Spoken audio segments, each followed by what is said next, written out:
All right, that is all right. We are live, and welcome to the show, everyone out there in YouTube land. This is going to be an interesting one. We actually have topics today, as those who were in the Discord server have had the chance to already see. We're actually going to be taking a look at the U.S. collegiate system, and also, who knows how much we're actually going to talk about it, but also, what should the legal drinking age be? You know, should we be the ones to talk about that? I don't know, guys. Do you really think we have an appropriate background to determine what should and should not be the legal drinking age in this country? I have an opinion. If you're old enough to join the military and actually you're old enough to drink. That's my thought. Why is it saying? I think that's probably a very good thing. I say 21 if you're not in. If you join, well, no, maybe not, because then all the alcoholics would join. Never mind. And that would be different how? Well, for the Navy, no, that wouldn't be any different, but... Yeah, pretty much. Having to stay on the boat for 3 years so you can do your thing. Yeah, so until you can go out and drink. Yeah, that's a little different. No, actually, my thinking aligns pretty much with Schrodinger here. If you're old enough to pick up a rifle and go running across the field in the blind hope that you're not going to be shot, then you might as well knock back a few if you manage to make it, and have that right. Well, if you're 19 on a Navy ship and you hit a port that the legal drinking age is 18, you get to drink. Not that Did that change? Oh, it wasn't the case when I went in. It wasn't the case. We were stuck with U.S. law, which didn't actually apply to me. I turned 21 in boot camp. That was my P3 day. Well, as of 2008, when I was released from my obligation, it was actually dependent on the command when you were mid-deployment. So it depended on if we already had a SOFA, a status of forces agreement with the country that established it, or not. Yep. So, like in Thailand, we do not have a SOFA with Thailand. Their drinking age is lower, but the captain decided, you know what, we're not going as low. We're sticking with 21. In our home country, in our home port in Japan, we had the SOFA, which, same thing. We actually stuck on the drinking age with U.S. law as opposed to Japanese law. But there was an interesting caveat there. We actually added tiers to operating under the influence. So, off the bat, who here can rattle off what the BAC limit is for driving under the influence in the U.S.? 0.08. Yep. Take a wild guess what it is in Japan. 0.04. No, lower. Oh, wow. It's 0.03. But because by U.S. law, the 0.03 is not above the legal limit for our laws, they added the additional layer of, they called it DWDI, driving while drinking indicated. And they put that limit at 0.03. So real quick over there, I got in the habit of, if I had one drink, it would be no less than an hour and a half before I got behind the wheel. Right. And that's a skipper. That's what we call a skipper. That actually, in most places in Japan, in most places in Japan, the public transportation is so good, you don't even have to drive 90% of the time. On most of Honshu, that is true. However, when you get up to Hokkaido and down towards Sasebo, I forget the name of the island that one's on, the public transit system is either not nearly as good. Pretty much if you look at Honshu as New York City in the availability of public transit, or say London, where there's a lot of options, you can get pretty much anywhere by public transit. Hokkaido is like the Midwest. And I'm not talking Chicago Midwest. I'm talking suburbs Midwest, where they might have metro buses, but that's about it. And actually, that is the same thing down on Okinawa. So being behind the wheel down in that area does make sense. There is that higher possibility of it while you are there. Yeah. But yeah, if you're in Tokyo or Yokosuka, even Kyoto, on the off chance that somebody actually makes it there, I never did. You don't actually have problems. You can go clear. You can go clear into the middle of the city, and then back in, and not even look at a car. Yeah, it all depends on personal preference, but there is one other factor when it comes to motor vehicle operation in Japan that a lot of people outside of the country aren't aware of. So, Alan, over in England, what is the typical process for getting your operator's license? Like, how long does it take? It can take 7 days. If you do, or in fact, 5 days. There are 5-day courses you can do, and you will come out with a full car driving license.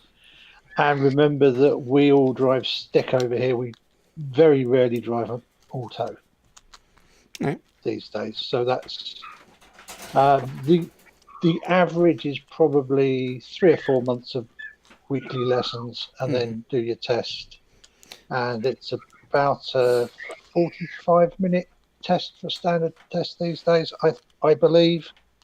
It's a long time since I did my test. Well, what if you are allegedly Dave?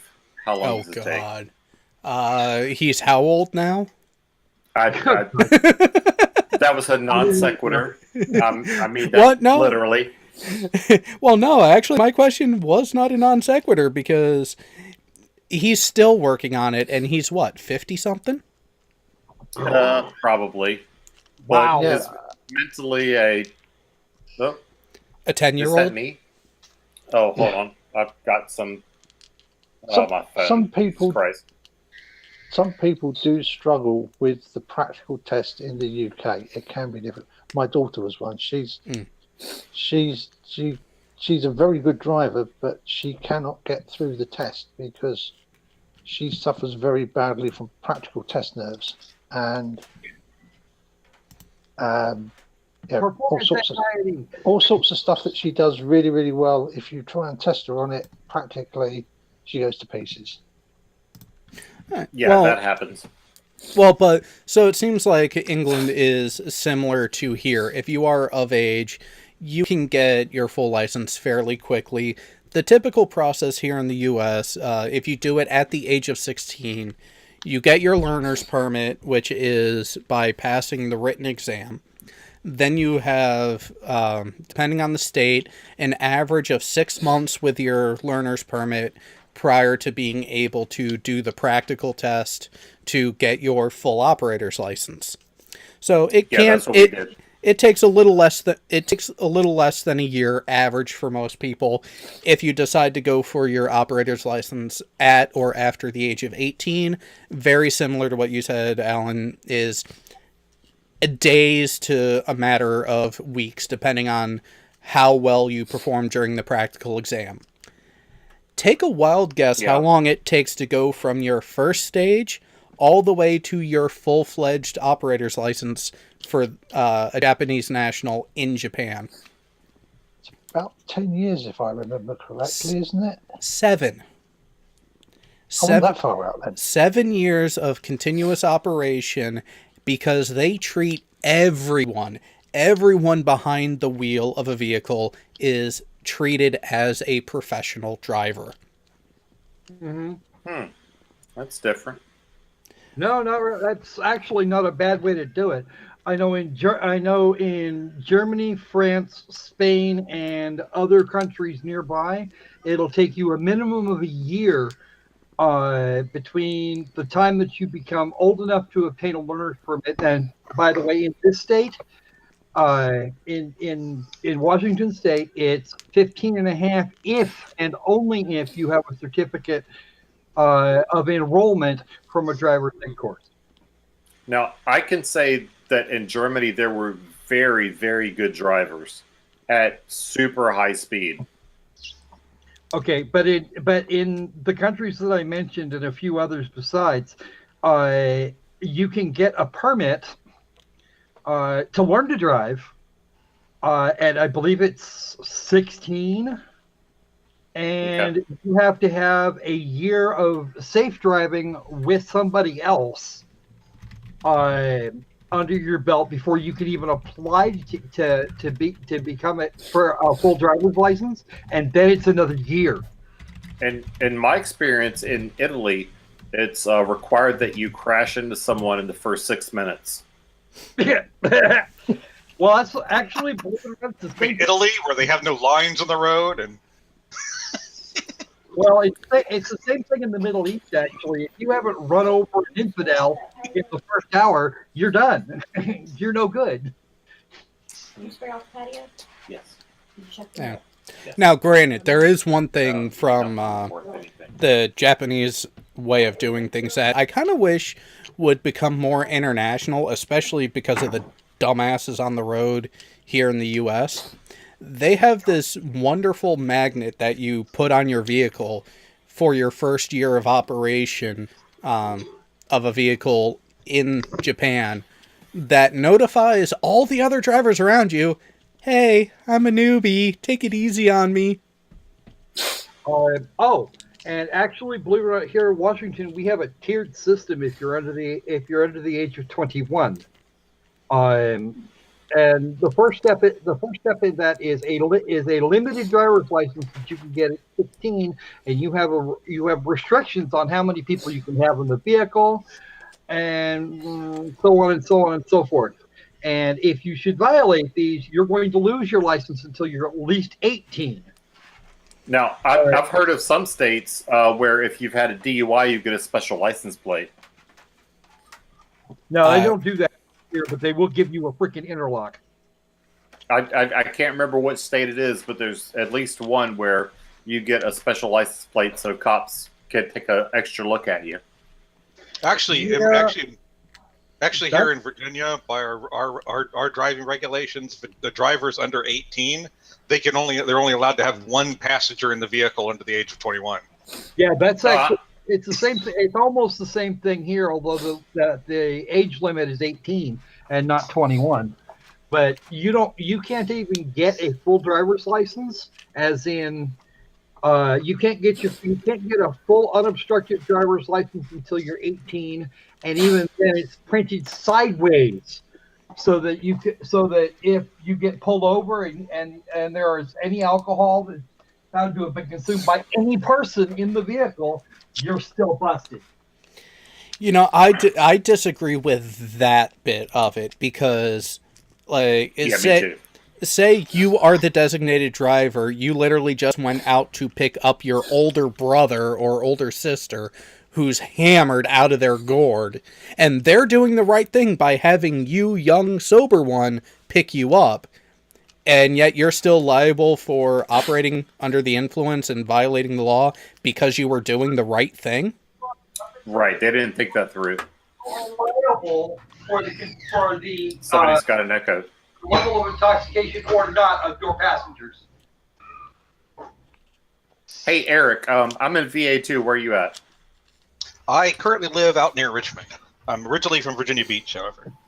Oh, okay. I work at Lynn Haven. I live in Portsmouth. I know exactly where that stuff's at. The Squirrel, it was a little quiet hearing you, so what was your comment about that? And guess he's still a little far away. My junior high school is near was near Lynn Haven, so Oh, okay. My kid goes to Indian Lakes. I went to Plaza. Yep, I know where you're at. I think I read books to kids there one time when I was like at E6 and trying to like make a name for myself. My high school was Kellum, I know Kellum. the old Kellum, that is. The original one. Yes, the original one. I Got a new got building now. It doesn't. It's like Which I got my undergrad at ODU. and NANAES. Boston is also a shit show for driving. It's actually partly where the term massholes came from, because they drive like such fucking assholes around that area. And off bridges with girls in their car. Now, that was just a long-time sitting senator who didn't, who somehow managed to keep getting reelected, just like fucking Barney Frank. Oh, Oh, no, no, it's Fan- no. Hold on. He's not Barney Frank. He's No. He's Bonnie Fwank. nice. But I here's the did thing. that. But here's the thing. I remember, oh God, it was when I got out and moved back out this way. It was in the beginning part of that recession, and I remember him saying, "Oh, I never said anything about the solvency of Fannie Mae and Freddie Mac." And then the news, I got to give them credit because this is when I still watched mainstream media a fair amount.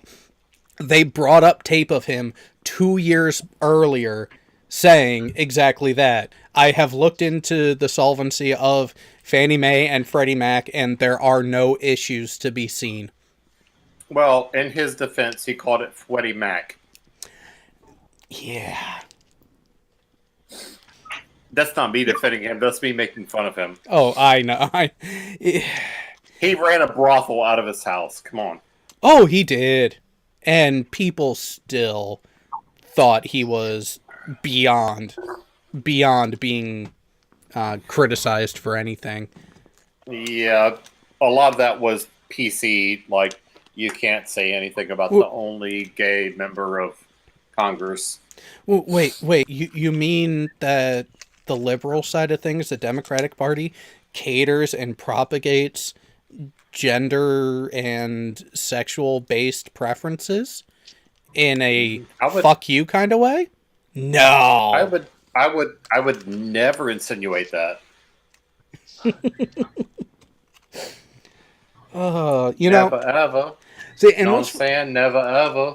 what's funny, I actually, for some reason, went on to my Facebook page earlier today and saw an interesting post from a guy that I've played baseball with for a while that I never thought I would hear this sentiment from him.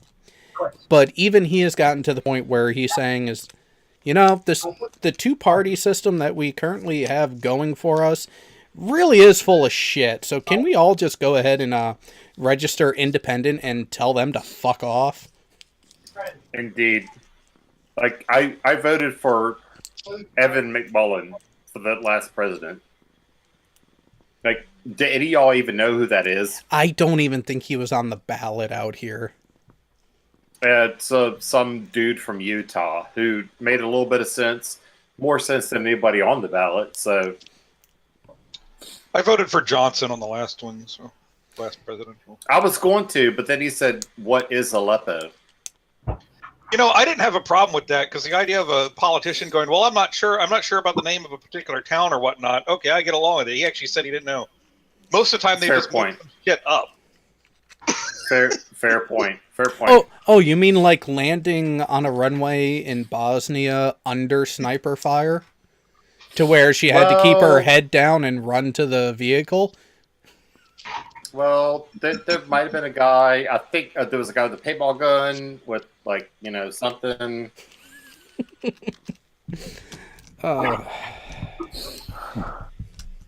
Yeah, for those of you who aren't aware, and this does tie into the event that happened earlier this week on my channel, which has gone into the shadows from whence it came. Actually, you know what? I'll do it this way. That is my sentiment right there for everyone to see.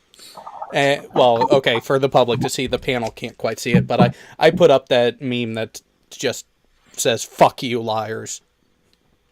By the by, I will speak definitively. There were no snipers within 100 kilometers of her ever. Excuse me. There were no enemy snipers within 100 kilometers of her. Our Yeah. snipers are different. Yeah, but how awesome would it be to be her husband? The life this dude has lived. Oh my God, would you trade places with him? Like, he's had one hell of a life. Yes and no. The only reason I would say no is contingent on the answer to this one question. Can we change some of the choices he's made with women? Yes. Yeah. That's a variable that we need to. Yeah. Most, Yeah. We need to. most notably, Hillary Rodham. Yeah. Well, look at Linda Tripp. Ugh. Exactly. Jennifer Flowers, though. We got Jennifer Flowers. Yeah, and you know what? And Monica in that at that age Not bad. wasn't Not bad. terrible. Wasn't terrible. Yeah. She was cute. But Passable. but you would think someone in his position would be able to get a little higher quality. Yeah, Marilyn. Oh man, JFK in the Oval Office. And that's the standard. Like, I think, who was the comedian that said, JFK, Jennifer Flowers, and then Bill Clinton, Monica Lewinsky. Like, what happened? Oh, who was the dude that, he had a bunch of TV shows. Work for him. Oh, Been there, done that. does she want the T-shirt? That's a lead word. Sorry, Squirrel. I had to say it. The only comedians that come to mind that have had something to say about a competition of JFK and Bill Clinton and their individual conquests were George Carlin and Sam Kinison. Oh, Sam Kinison was the best. But I'm Googling it. It wasn't either one of those. The guy that had the show Rescue Me. Oh, Dennis Leary. Dennis Leary. Dennis Leary. That was him. Yeah, he was like, what happened? He was like, we went from that to that. Because she was exquisite. Like, that's worth ruining a country over. No, actually, what was it Carlin said? The age of JFK was known as Camelot. Well, when it came time for Bill Clinton, it was come a little. It was, a little on the dress. Oh God! Why did we have to lose Carlin? I started watching his stuff. Well, the best go first. St. George. I gotta go pee in the potty and grab a new beer. I'll be right back. all right. St. George of Carlin, absolutely great man. I can just imagine what comedy routines would drop out of his face today. Oh, I wish we could see it. I really do. But I have a fair idea on what he would have done to start it. I think at the current level of stuff, he would have just fucking retired.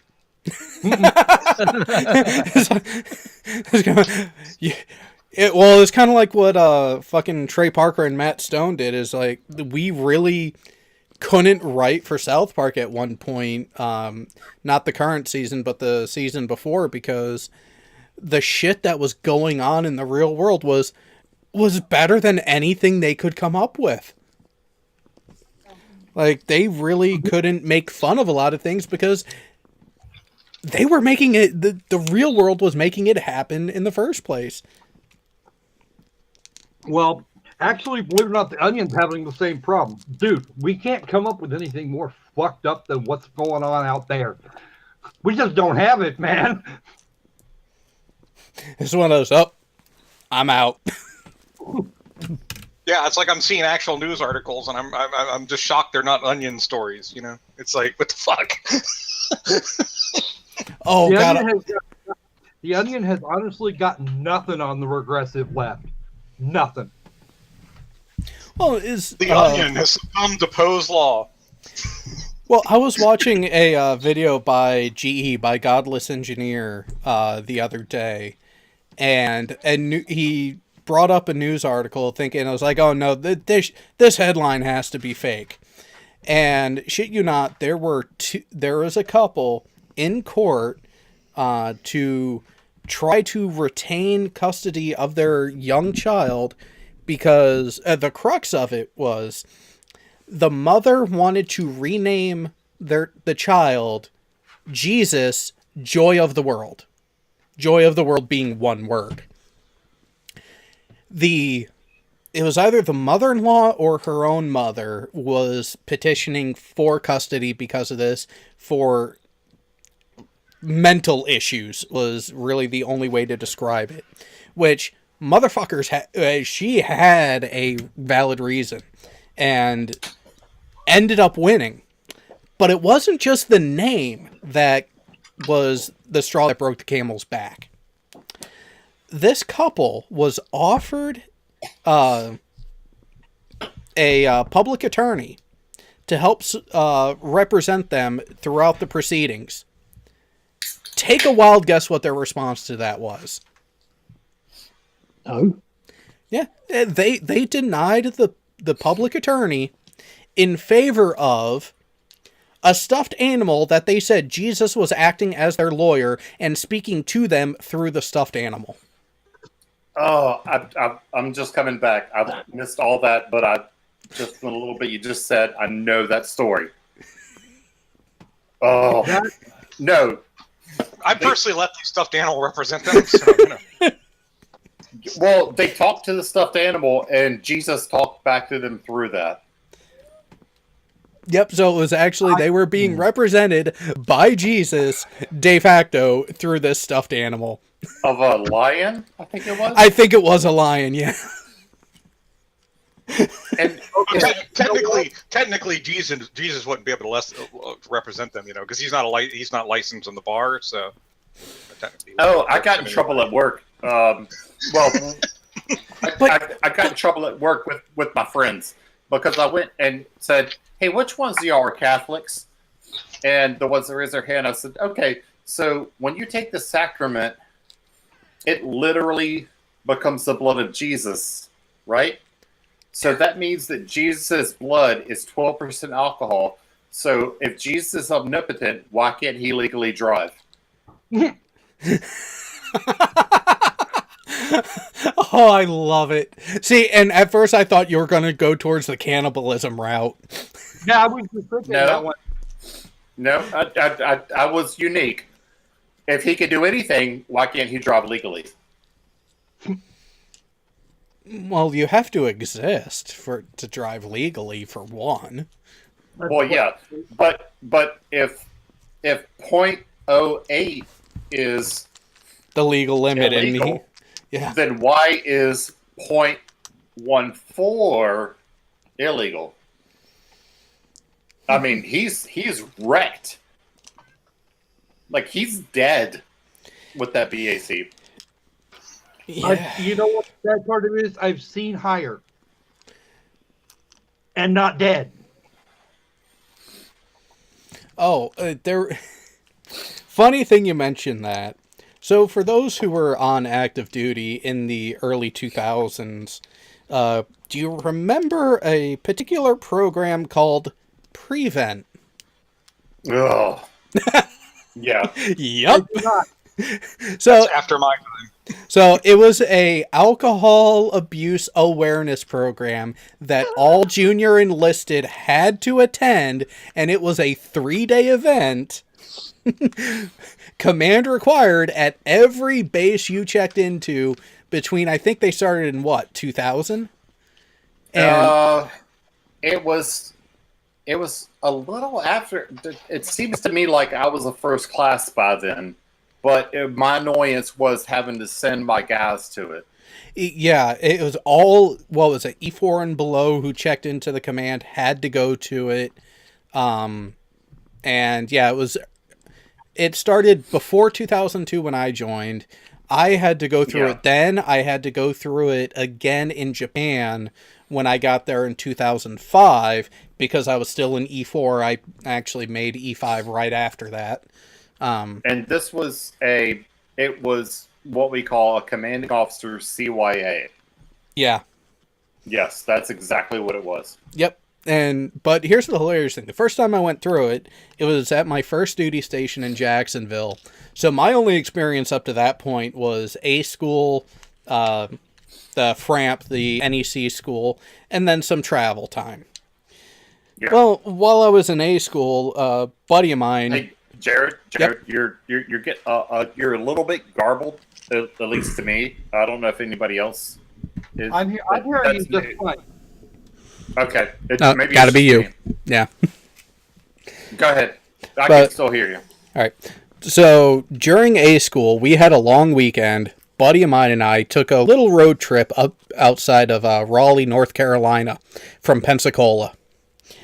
And as soon as we got there, we started drinking and got shit-faced. Get to prevent after this. This is about a year after. And start doing the math on what my BAC was. Because I could actually remember how many drinks I had in what time frame. According to the calculations that they had of drinks per hour based on body mass and everything, I should have been dead. Been there. The highest BAC that I've ever seen was 0.24. That's significant. I'm not Think, dead. yeah, I think mine by the calculation was over 0.3. Ow. I was over 4 times the legal limit by their calculation. And the proctor looked at it, the presenter looked at it and could see why I was laughing. It was like, wait a minute. No, you didn't drink like this. Well, you did the math wrong. I looked at her. It's like, I'm a fucking AT. There's no way in hell I got the math wrong. No, Hey, when I was in ATA school, I wore the wrong uniform to work one day. oh god. We were graduating. It was picture day. We were supposed to wear our whites. I wore my dungarees because we had been out all night. Like, I literally came home and put on my uniform and went to class.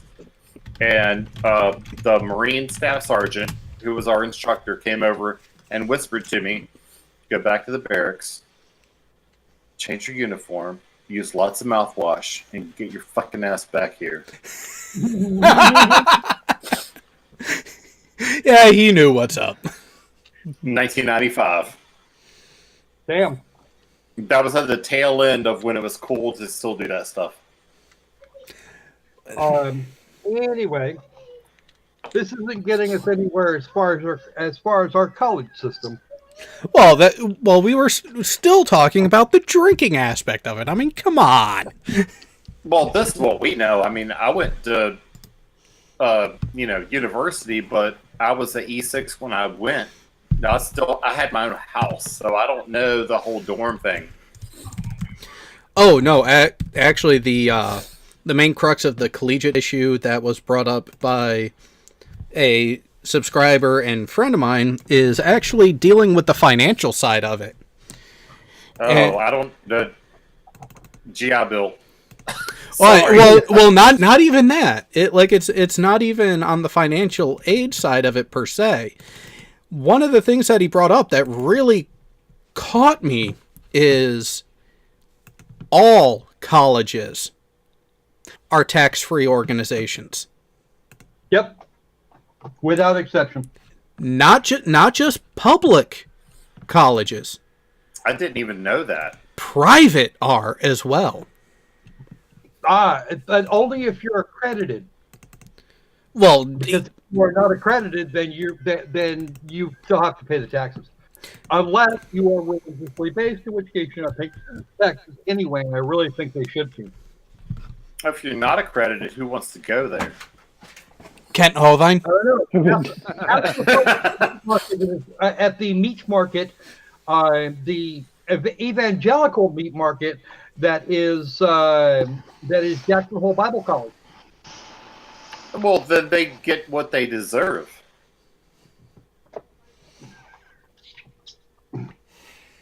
Yeah, Or worse, if you really want to be snarky at people, try Evergreen State. oh, when I checked into Whidbey Island, part of the end brief was, hey, if you're interested in going to college, do not contact Evergreen State. It's the equivalent to wanting to buy a car and going to a dealership that says we finance E1 and up. Yeah, no shit. I think any U.S. sailor knows what I'm talking about. Yeah. Yep. Yeah, because you don't get clear of those people. Anyway, no. What's the fun part about Evergreen State? They have a 98% acceptance rate. They have an 87% graduation rate, no letter grades, and for some completely unknowable reason, their freshman class is less than 300 this year. I wonder why. But one of the you hold teachers, the headmaster, and everybody, the president of the college, and a bunch of other folks hostage so that you get your demands met.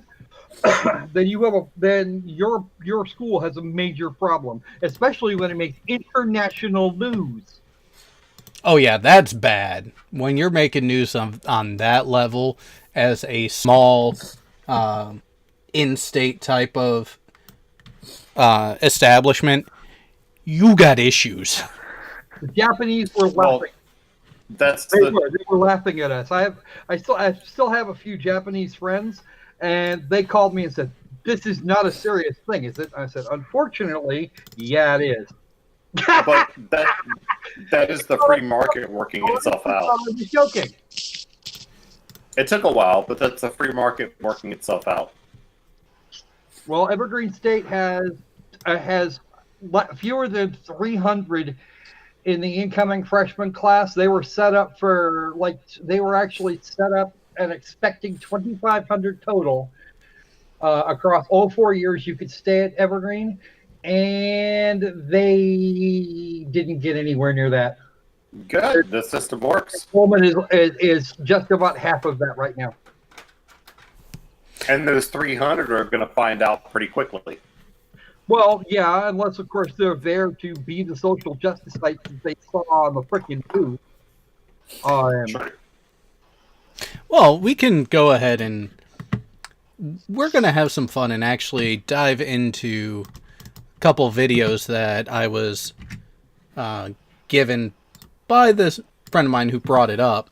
So let's go ahead and start the fun since I have it all raring to go. You have that queued up. Holy crap, dude. We're going to do movie night before movie night? Oh no, but this is better because we're not dealing with just abject stupid. First off, you'll see who's actually presenting this information, which will really make you think. It's like, what was that? Peter. Tell me it's Speed and Peter. No. Oh, I'm disappointed. No, if you want that kind of stupid, we can schedule a special event for you later. Actually, we probably should do that anyway someday. I'm actually leaning towards it. I'm actually hoping we're going to get that spirit science video I asked for a couple of weeks ago. Hey, time will tell, but for now, since I know you guys can see it.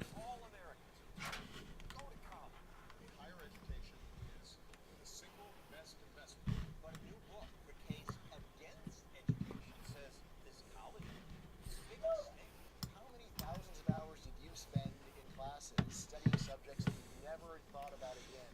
Economist Brian Kaplan says most people who go to college shouldn't. I learned from college. I like friends and legal drinks, but I slept through lectures. At least tuition then was $2,000. Now it's almost $50,000. People usually just want to talk about tuition, which is a big deal. But also all the years that people spend in school when they could have been doing something else. If you just take a look at the faces of the students, it's obvious that they're bored. People are there primarily in order to get a good job. Because the diploma is a signaling device for people with no more brains than you have. But they have one thing you haven't got, a diploma. the con man who was the Wizard of Oz hinted at the problem years ago. Doctor of Thinkology. Why'd you write this book? The Wizard of Oz already made the argument. Almost no one seems to believe it. College graduation has never been more valuable than it is today. Education is my top priority, and by supporting this budget, you'll make it yours as well. Meaning taxpayers must pay for it. All the politicians say, go to college. And there is evidence. The higher you go, the more money you make. It's totally true that when people go and get more and better and fancier degrees, that their income generally goes up. But the reason why this is happening is not really the college is pouring tons of job skills into you. The reason is that it's impressive. You aren't. Whoa, whoa, whoa, whoa, whoa. It's not that they're giving skills. It's... What? Having an advanced degree actually gives you more weight. But in fact, I'll give you an example. My wife has a bachelor's degree in economics, bachelor's of science in economics, and she can't find a job for shit. She can't. It's just not happening. And the reason why is because too many employers are scared stupid to hire her on the off chance that she's going to get a better job, like quickly, and all of the folks that would normally hire her at the corporate level, where the decent paying jobs are, they're looking at her like, you don't have enough education, not enough experience. What are you gonna? You can't work here. Yeah, For economics, a degree means something some places, and other places it doesn't. And in other places, even you need to mix it in with experience. It's not a constant. But those are the answers she keeps getting all the whole way around. She's had more than one potential employer say, "Sorry, kid, we can't take the risk. We just don't have it." Well, and it's interesting, that argument that they value the length of time that goes into these advanced degrees. At least that's what he was saying on that point, but yes, this is allegorical, but part of why I went in the military was my own professional plan that I had coming out of high school. I knew well enough that with the way my attitude was, going straight from high school into college would have been a bad move. Because I get bored in classroom situations easily. So going out and getting my hands dirty and working on something tangible while learning the fundamentals and the premises of these advanced areas, it was the best option for me, which, hey, what do you know? Do a technical rate in the military.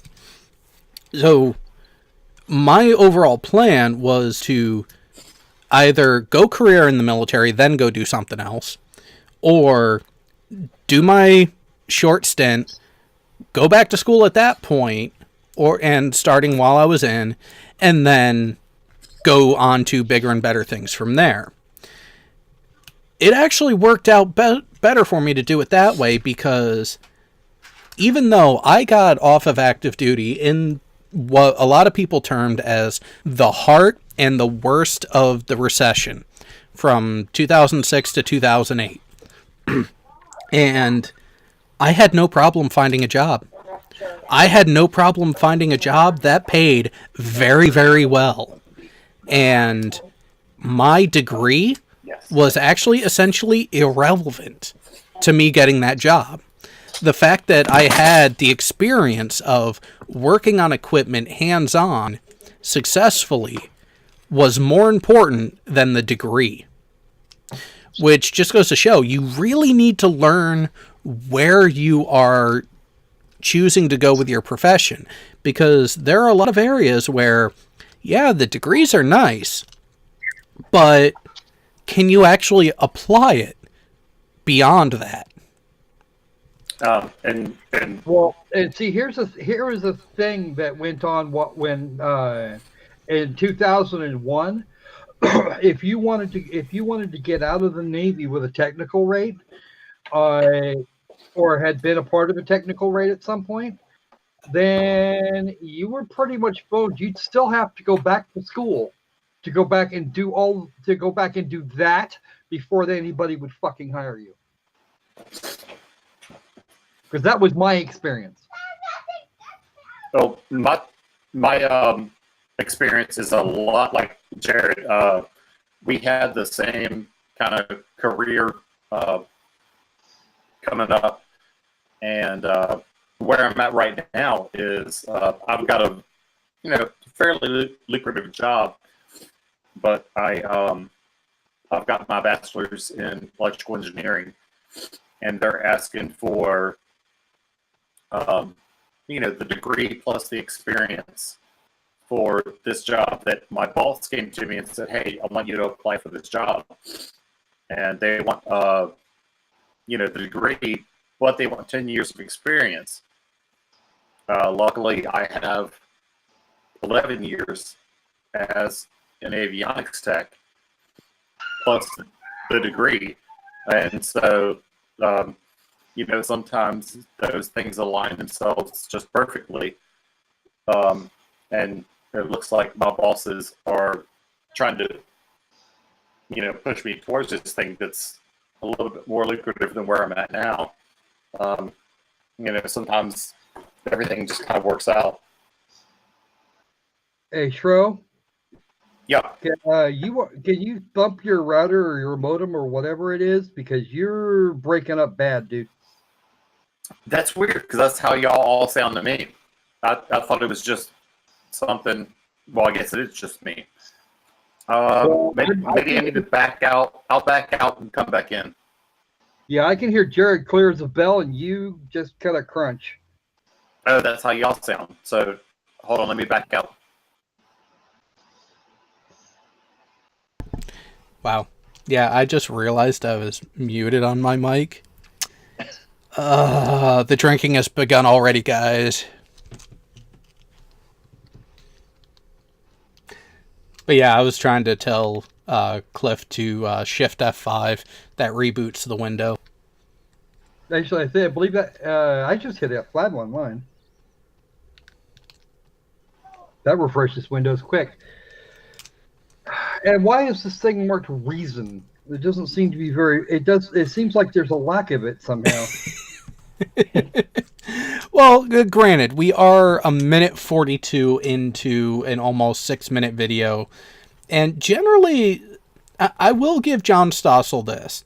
When it comes to a lot of issues like this, he generally does actually address the point in a way that what he's driving at really isn't wrong. He actually, I remember years back, he did a special where he was talking about the tax loopholes. And he went to his accountant and found out that he was getting tax write-offs for farm subsidies for a farm property that he didn't even know he owned. Damn. How the hell did you... I'm wondering how the hell he pulled that off. Well, when you... A lot of people who make a regular amount of money as in the range that these guys do, the recognizable TV personalities, they don't handle their finances as hands-on as the regular average people. They have a dedicated accountant to do a lot of things for them, especially because when you're on a contract that is that highly paid, like even professional athletes, taxes aren't withheld from their checks.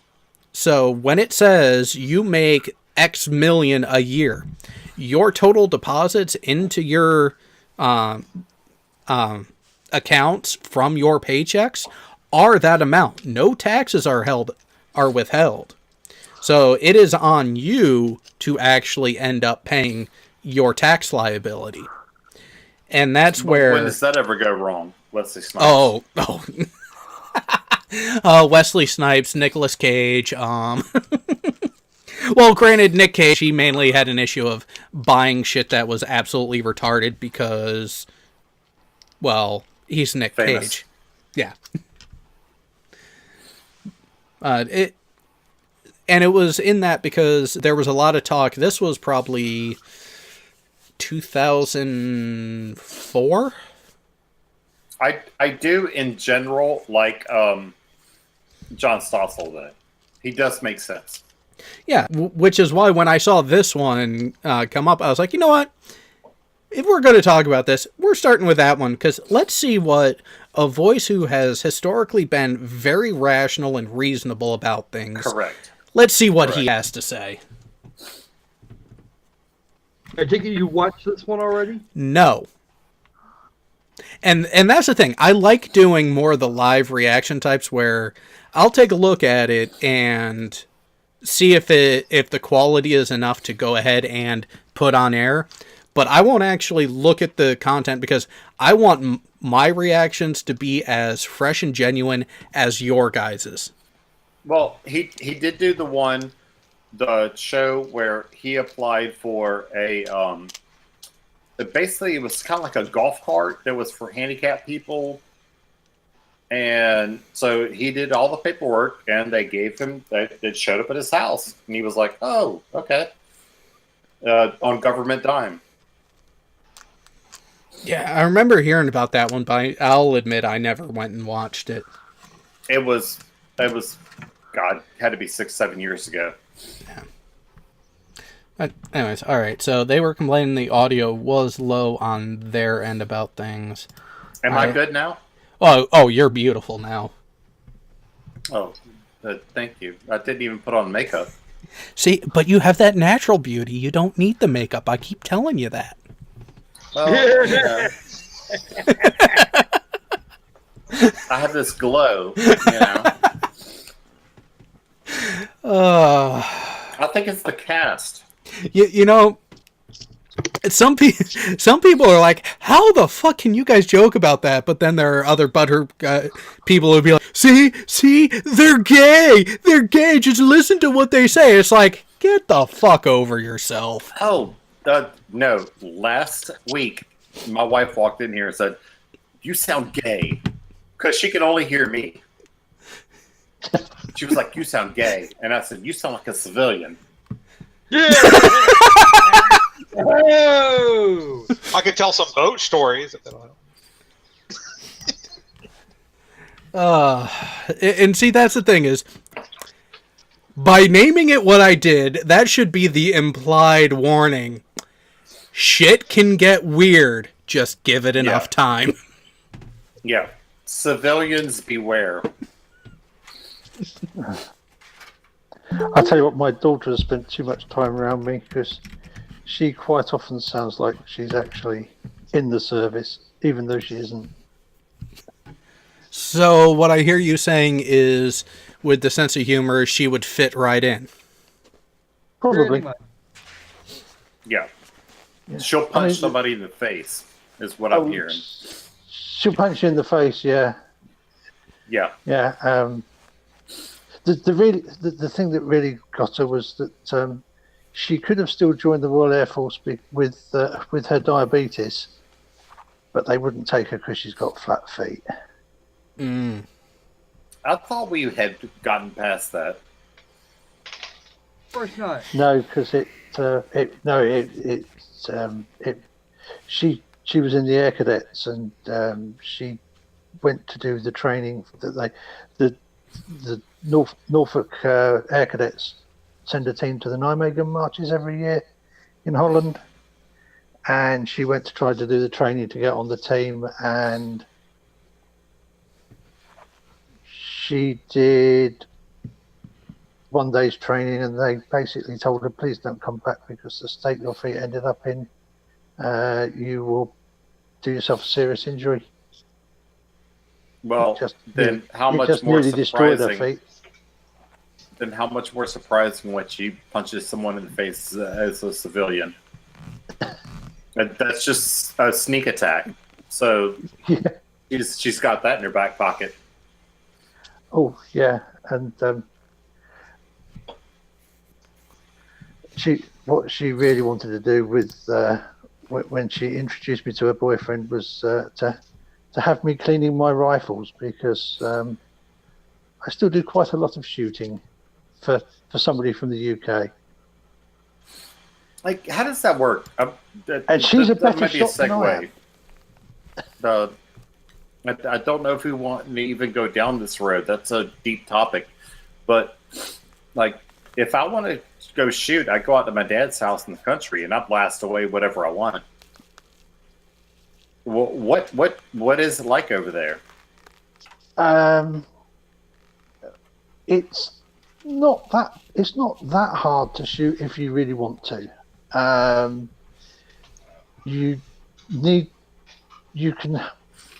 can shoot air rifles that produce less than 12 foot-pounds of kinetic energy without a license on your own property, without restrictions. It's relatively easy to get a 22 rimfire or a 17 HMR for pest control if you have land on which you need to control pests. Not too hard to get a centerfire rifle for sort of deer shooting or whatever again, and target shooting. Join a club and apply for your certificate, and you can shoot anything that's legal. What we can't have anymore, we can't have centerfire semi-autos. They're pretty much completely banned in the Can you have rifles. rimfire semi-auto? You can have rimfire semi-auto. Sorry, you can have 2.2 rimfire semi-autos. When they wrote the legislation, there were only 2.2 rimfire there was only 2.2 rimfire available, so they put 2.2 rimfire. I was just about to ask if they make any other rimfire ammunition, because if they do, I've never heard of it. Well, 17. there's 17 H. There's several 17 rimfires available. Hornaday Magnum and Ely made one as well. So yeah, there's 17, but you can't have a 17 semi-auto, because when they wrote the legislation, they actually wrote 2.2 rimfire rather than just rimfire. Right. Well, and of course, we can only have muzzle loading handguns with a barrel less than 12 inches. Oh, wow. Otherwise, it's 12-inch barrel and 18-inch overall length. For that's like my longer firearms. We have a lake house that I'm going to tomorrow, in the country, and I'm taking my 308 caliber rifle out there to learn, because as y'all know, my right arm's a wreck. I'm trying to learn to shoot left-handed so that I can deer hunt, this fall. The whole concept of having a permit to shoot a rifle, I mean, the 308's a pretty big caliber. That's a sniper caliber. On my own land, that's amazing to me. I wouldn't even know what to do if someone showed up and said, "Hey, where's your permit?" What are you talking about? The thing is that the firearms are licensed, so you need a license in order to be able to purchase a firearm or to purchase the ammunition. Right. So, but you have to be able to show a good reason to have a particular firearm. So Right. if you're going to use it for game shooting, you have to have somewhere to shoot the game. Right. I'll tell you the Because we short don't story have public about land that we can shoot on like you do in the US. right. The short story about how I bought my rifle was I went on a website called Dick's Sporting Goods. I picked the rifle out and I purchased it, and I had to send it to a gun shop with the federal firearms license. I went there, showed them my ID. They did the check, and they gave me the rifle, and I can go online and I can buy 1,000 rounds and have it sent to my house if I want. Assume you can afford 1,000 rounds. Anywhere. The weapons themselves, that's different. Right. I had to have it sent to an FFL. But the idea of I can only shoot it. I don't even know if I fully understand the situation. Well, you can't just go and shoot on somebody else's. You can only in this country you can only shoot on your own land or land where you have permission of the land. Oh, correct. To shoot. No. If I misunderstood that was my bad. I thought you meant if I want to shoot, I got to pre-clear it. In general, when you get your first firearm certificate in the UK, the police will want to know what land you are planning to shoot it on, because so there's no hysteria around it. It's once you know this. Yeah, I mean the system is odd in places in this country. It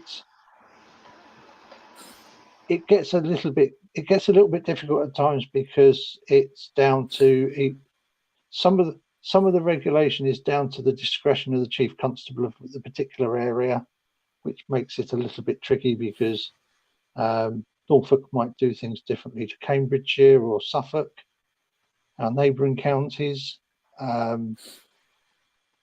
But in general, when you get your first certificate, the police will specify what land you can shoot on, and generally well, they're usually civilians, not police officers. But the firearms inquiry officer will generally come and visit you, and on your first application, they will often come out with you to the land you're planning on shooting, and walk over it with you to get a feeling that you can actually do so safely without causing a danger to other people. Right. I get the logic behind that, but it's just the cultural aspect that is odd to me, because that's like it's so much different. Yeah. And of course, we don't have any public land on which you can just rock up and shoot, as I know you do in the States. Certainly in the more western states, anyway. Right. There's so much more open land. Yeah, I mean, I live in what is a very rural area. I live in the middle of the countryside. Right. Yet, there are very few places. Even there are very, and I'm in the middle of the Norfolk Broads, but there's still, compared with parts of the,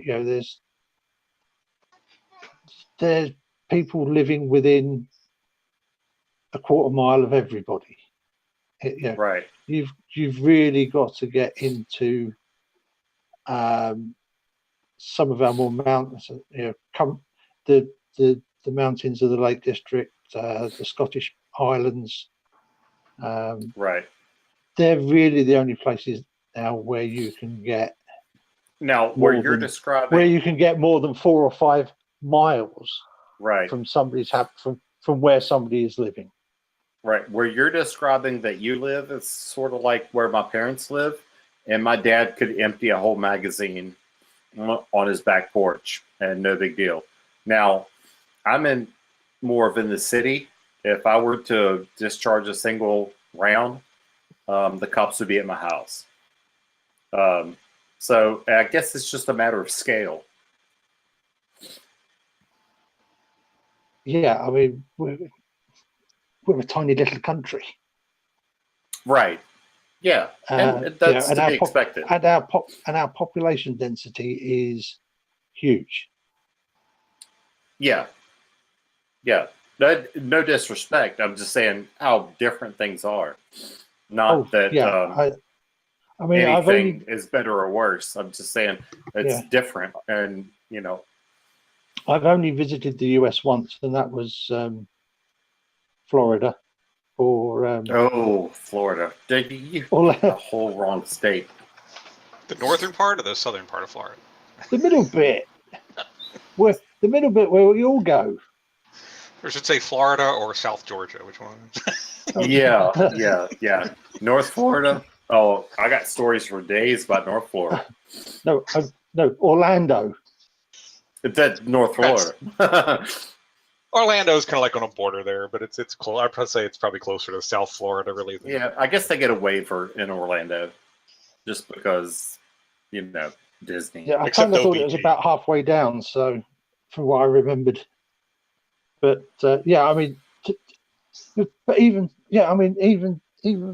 visiting Orlando, the country everything was just so big. At one point, I nearly turned the wrong way at an intersection. I nearly turned up the wrong carriageway because I didn't realize the center meridian bit was 200 yards wide. Oh, we got big ass trucks. So I didn't look far enough down to see the other carriageway where I was supposed to be turning up.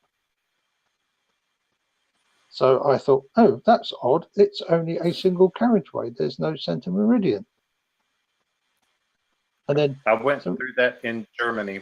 Like, that was my life. And my little Mercedes rental, like, damn near crashing into people. Yeah. And of course, the other thing was that I was driving, for me, I was driving on the wrong side of the road as well. Yes. And I was so happy. I Googled it before I went to Germany. What side of the road do they drive on? Because I knew that was going to be a shit show if I was wrong. Well, it's only us and the Irish that drive on this side of the road in Europe. I mean, even Gibraltar, which is actually part of the UK, drive on the Right side. Yeah. Yeah, because when you visit, and this was even before Spain joined the EU and the border was closed. They Like, still can't we drove get on the same right in page? Gibraltar. Like, can't we have a treaty and, like, just get on the same page on this? What side of the road to drive on? I don't care either one. Just let's just work this out. It seems like a simple thing. Yeah, if you actually base it, Hey, we've worked out bigger shit before. yeah. I can't remember which side of the road they drive on in China. I don't know either. Hong Kong drives on the same side the UK does, but China drives on the right. Hong Kong drives on the left. I was going to say, because it's probably if China drove on the left as well, then it would obviously be there'd be far more people driving on the left than driving on the right, because it's not just the UK. It's lots of Africa, India, Australia. Australia, New Zealand. Notice a lot of the places have one thing in common. Japan. Yep. Japan is one of the few places that drives on the left that was not a former British colony. Yeah. Well, there were a couple of Scandinavian countries that used to drive on the left and changed over. Sweden did, I think. I think possibly Finland. But I remember, as I recall it, Sweden changed over, and they changed over 2 weekends. That, Well, we managed to I'm not figure quite out sure how they worked that daylight one savings time for the most part. So why can't we figure out this whole driving thing? What do you mean? Just say figure out the date. No two countries seem to have the same daylight savings. It seems like a couple places have, with the exception of Indiana, like in the U.S. Indiana can't get on board. Indiana, Arizona doesn't do daylight savings time. Hawaii doesn't do daylight savings time. Well, Hawaii's like that; they're so separated that it not a big deal. Well, the only part of Indiana doesn't do daylight savings time. I should correct that. So. well, the part, and here's the thing, the part of Indiana that doesn't, there actually is a reason why. That area is more industrial and does more business, or at the time, did more business with Chicago than it did with companies based out of New York. Whereas the rest of the state was more agricultural, and so the shift for daylight savings made sense because it provided the actual agricultural workers more daylight hours to do their job. Well, I've got a question, and this was originally props to GeoStribber. Why don't we all just get on one time scale? Because that would make sense, and it would require all the nations to pull their head out of their ass and not just be so adjust. Yeah. Fucking adjust. And then because in the military we had to do Zulu time. Now, how many ops did we fuck up because it was on Zulu time, but somebody in some spot was on local time? Lots. I nearly saw a mid-air collision. I don't know. Our entire on boat that went show. to Zulu time, and our entire boat went on Zulu time, and we went to sea. So Yes. So why can't the entire world go on Zulu time? Like, we know that if you're in Australia, your Zulu time is different. And we have the clocks up on the wall just like we do now. But if I tell you, hey, we're going to have this telecom at 008, everybody knows it's 008. Well, that Did I would make be... too much sense? See, and that's it. You made too much sense in it, and it would make sense in that aspect, especially with the amount of international and long-distance business that's done. It would make sense to communicate in the UTC. A zero reference frame. Yeah. And Average Joe has it right. Using the adjustment to Zulu time on a submarine. Time has no meaning on a sub. You guys can't even see the fucking daylight. So what does it matter? I could. Oh, you know what makes things even funnier? Not only were we operating in Zulu time, but when we were at sea, we were on an 18-hour day with 3 6-hour watch stations. Oh, that's right, because you were one on, two off. Unless you're port and starboard. Yeah. Oh god, I hate port and starboard. Starboard. I But gotta go to bed. You just said So even a 24-hour day didn't really, because your routine was cycling different than the 24-hour day was. Well, and here's the thing: on being on the carrier, we did the 24-hour because we actually had the fucking sun, and then we actually did 12 on, 12 off. So it was two Oh, I shifts. love me some 12 on 12 off. Yeah, actually, one of the first classes that I was with on the second cruise really did epitomize what makes it easier to deal with deployments, especially the longer times between port visits. Yep. The more you snooze, the less you cruise. Yep. The horizontal time accelerator.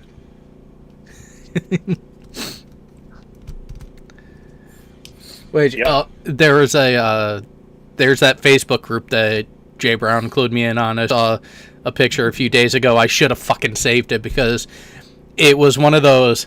Would you sleep in this for what was it, like a week, and just to get $10,000? And it had a picture of a coffin.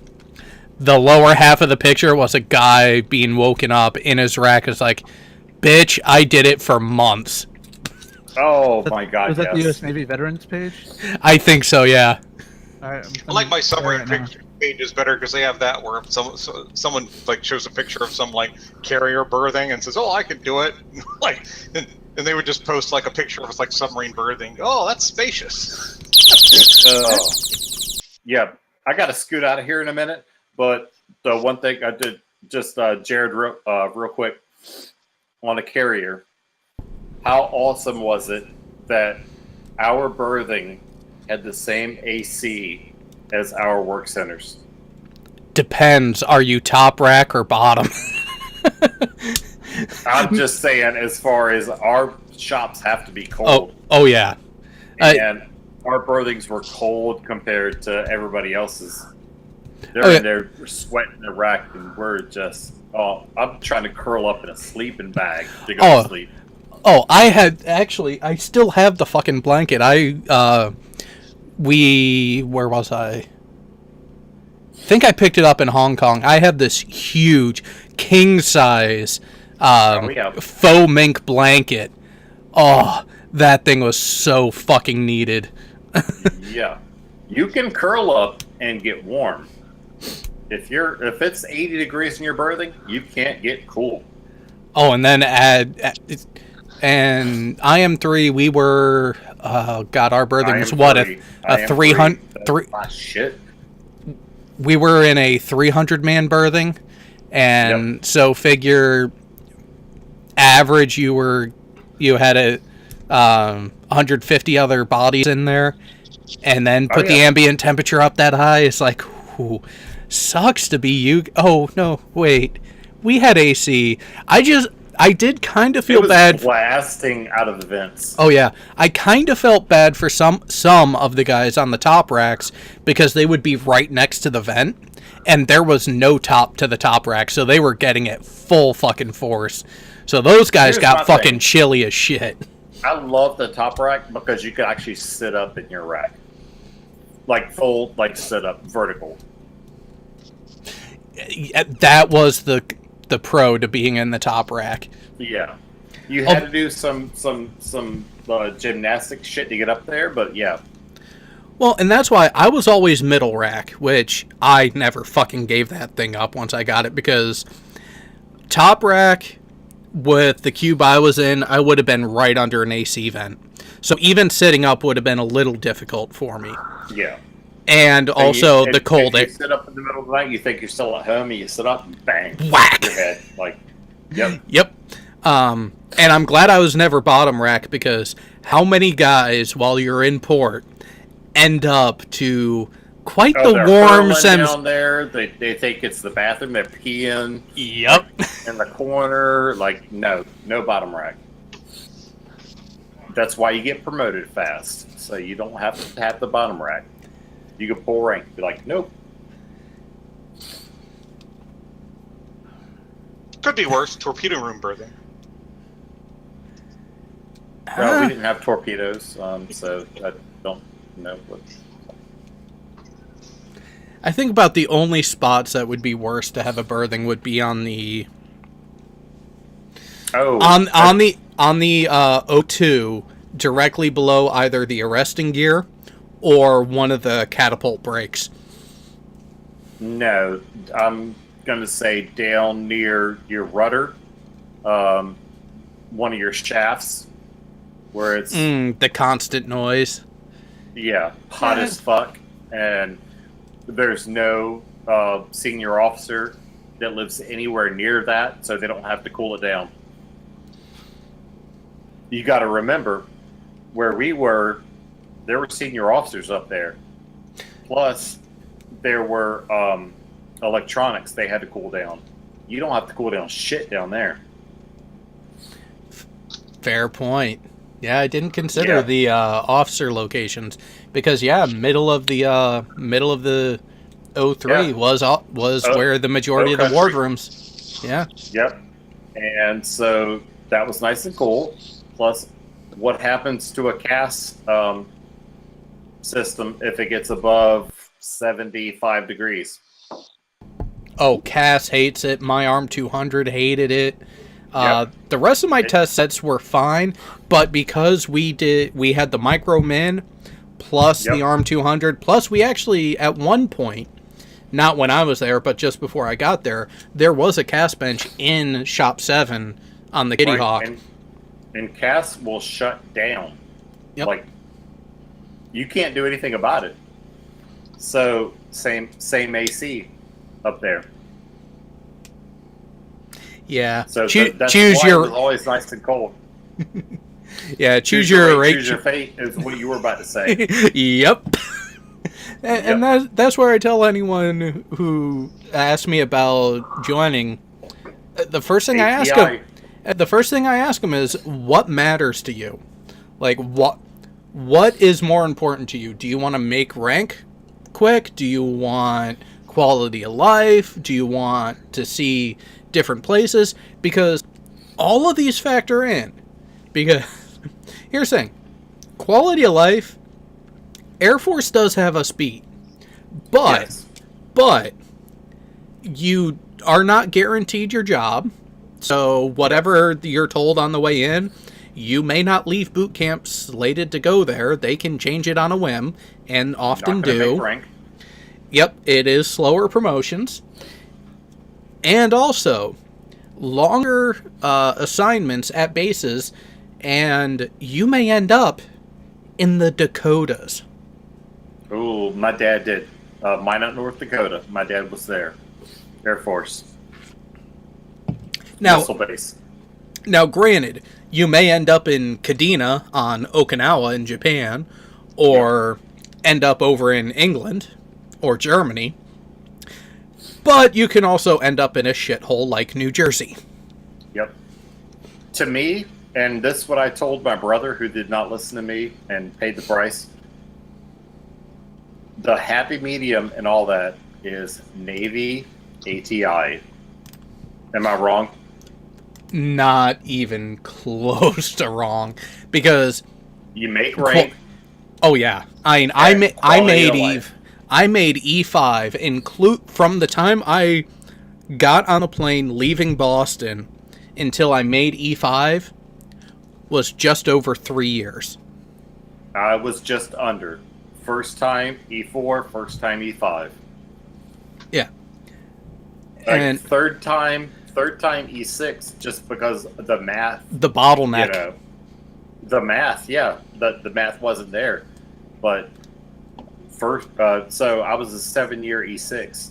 Like, I was an auto E4. Nobody can complain about that, except the nuke. You know. My E4 was, you graduated A school, here's your crow. Yeah, no, not me. Nope. I graduated, as much as people talk about ATs, I graduated A school as an E1. Yeah, and I was never an E1. Technically, neither was I. Because, granted, they try to pull that whole thing where your first LES, everyone's an E1. I looked at that, and I was like, no, motherfuckers, I came here as an E2. Fix it.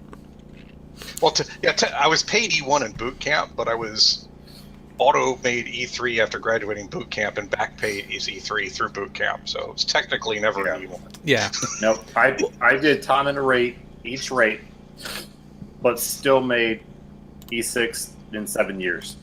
I was in the days of like accelerated advancement programs, so we had the same program nukes did. Yeah.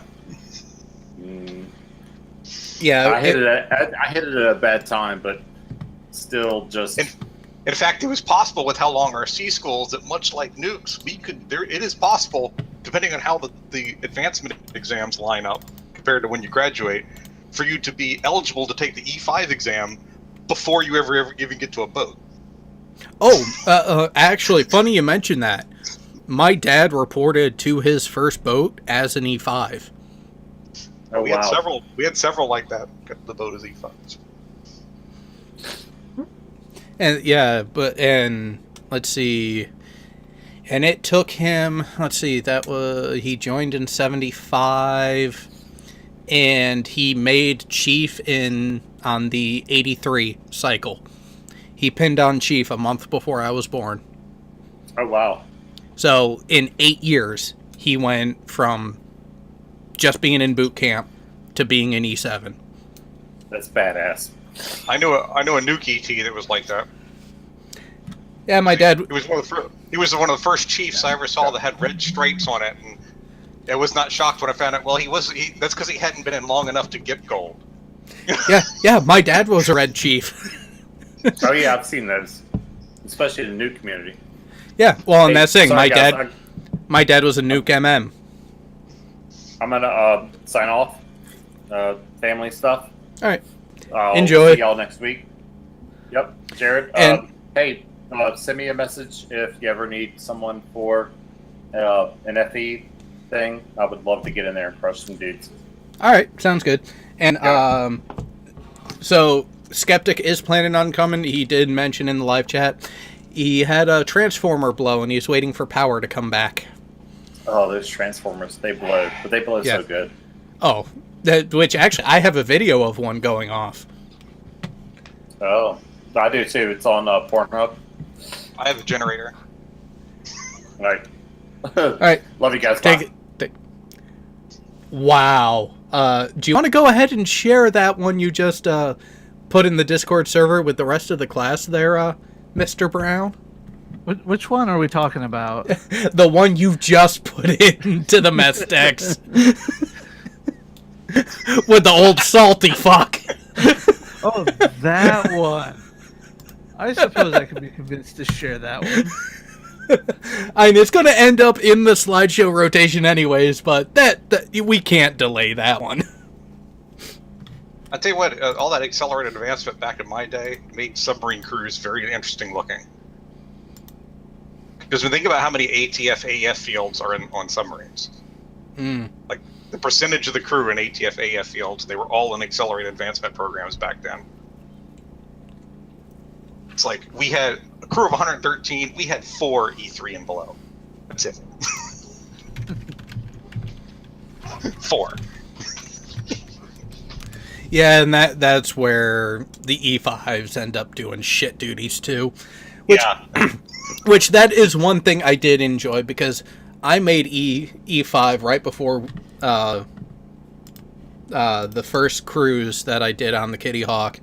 So I never went to sea officially as lower than an E5, which was beautiful because I check in, they're like, okay, well, you're an E4, so we got to put you in the rotation for going TAD to the mess decks. And I looked at him, I was like, yeah, you're going to be taking my name off that list really quick. And then the results came out a few weeks later. I poked my head in the division office and was like, see, I told you. Oh, anybody who was non-qual, anybody who was not qualled.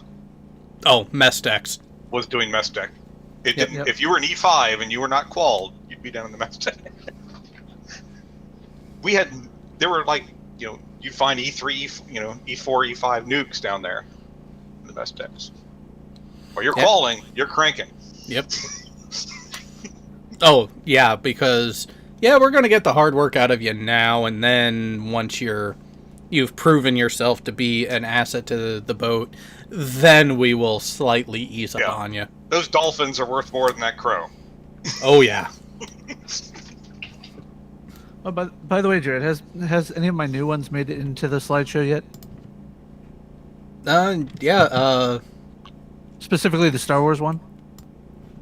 yes. So the only one not in the folder right now is that old salty bastard.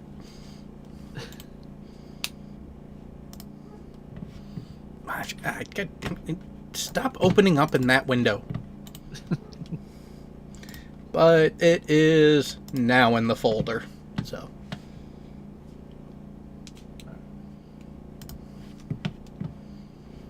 But yeah, for I've seen that Star Wars one before, and you know what? I stand by what I said when after I saw it. And for those who are curious, the only good thing about the latest Star Wars trilogy are memes like this one. Yep. And actually, do you have it ready to show up? Because I don't think it's come up on the screen just yet. Yeah, give me just a second.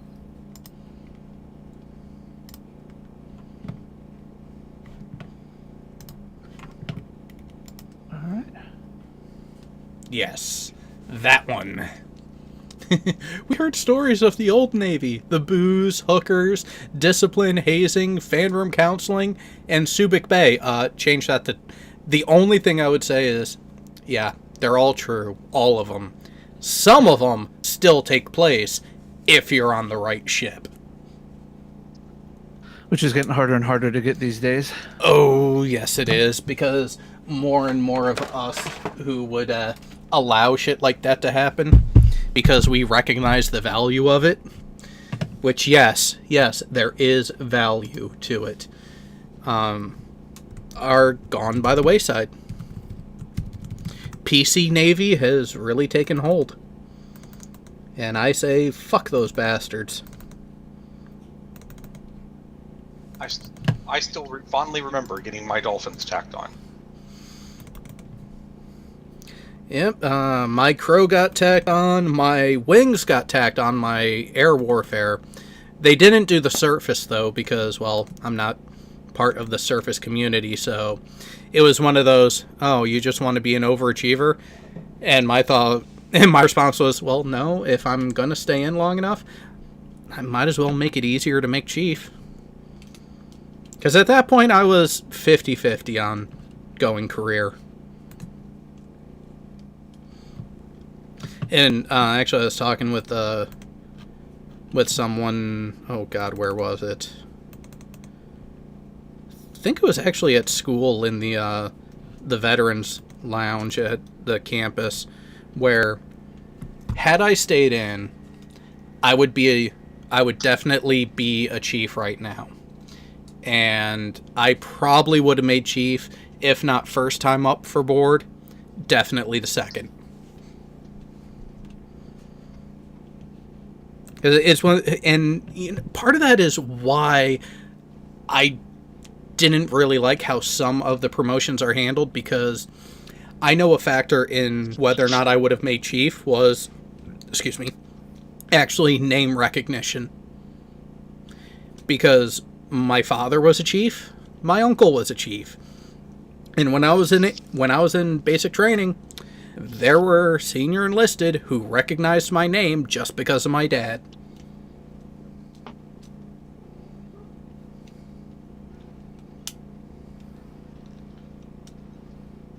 I didn't play politics well enough to have become a chief back then. I probably could do it now, but I couldn't have done it back then.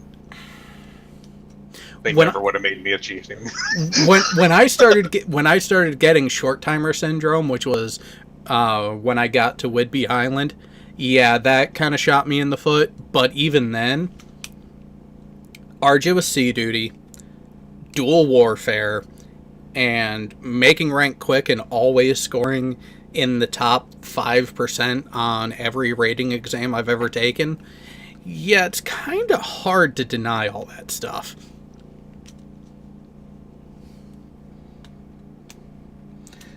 But part of it would have been interesting, because I don't know how many people in the Goat Locker would have enjoyed my mentality. because I definitely am a throwback to your generation of chiefs and before, where if you want to take care of the mission, take care of your people. If your people aren't adequately prepared for what's going on, it doesn't fucking matter.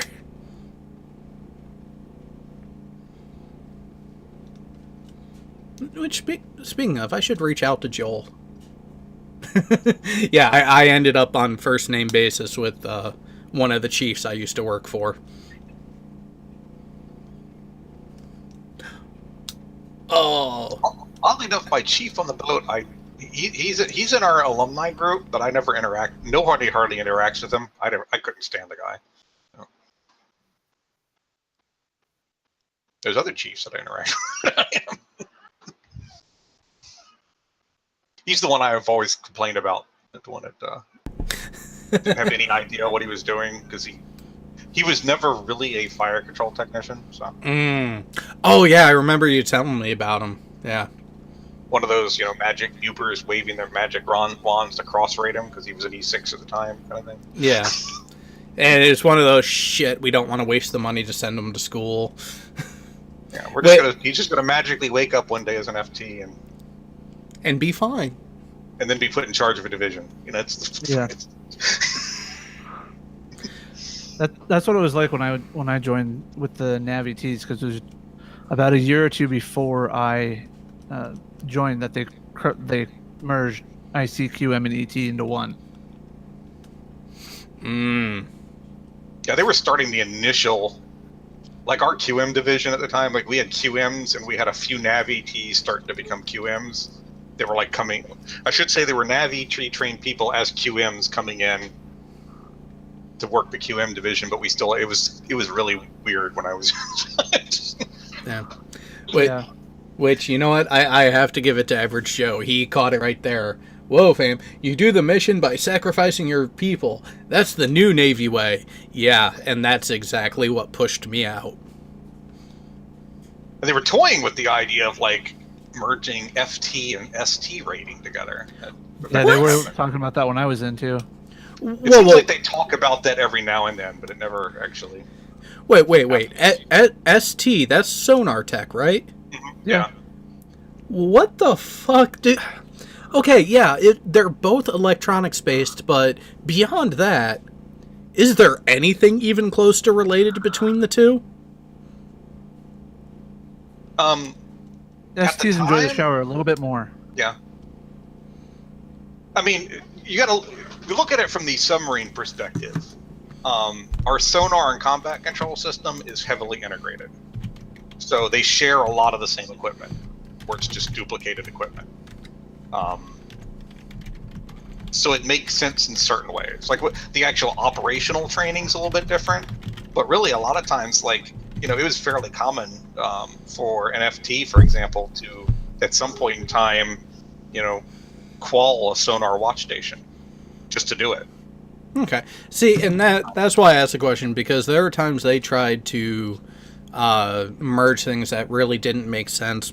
Late 90s, there used to be a rate called AQ, and even further back there was one that was called AX.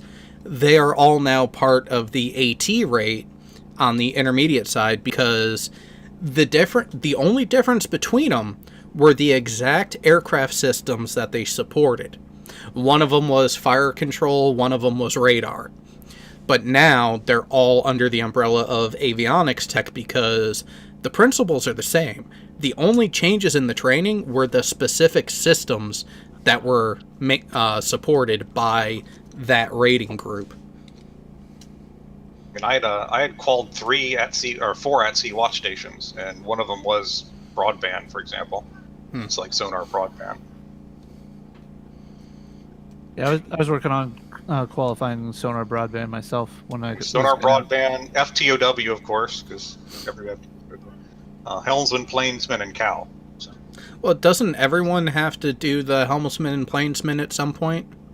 Pretty much, because I mean, to get your warfare quals, at least I'm assuming it's probably the same now, but you had to qualify 2 at-sea watch stations.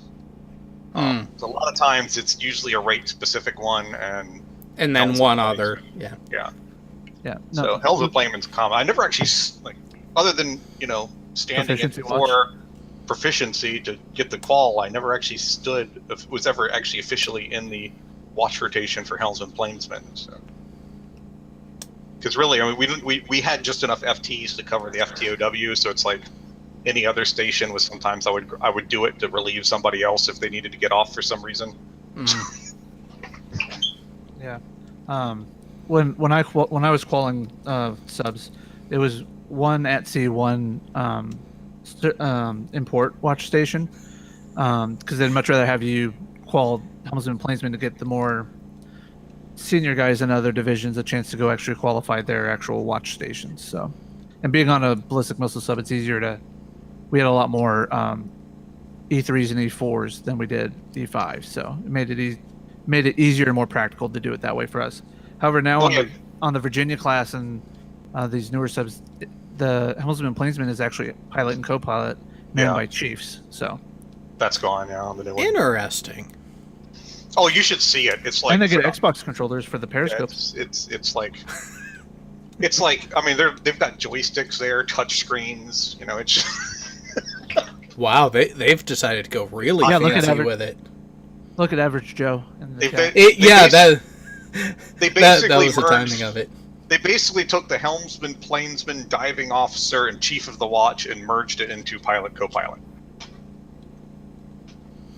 Well, yeah, I can see it because they really were pushing that higher efficiency and optimization of the crew with the new designs. I mean, part of why they have tweaked the design of the aircraft carriers in the way they have is to try to reduce the maintenance hours and also staffing of the ship's company side of things. But it's not exactly working out the way they had thought it would.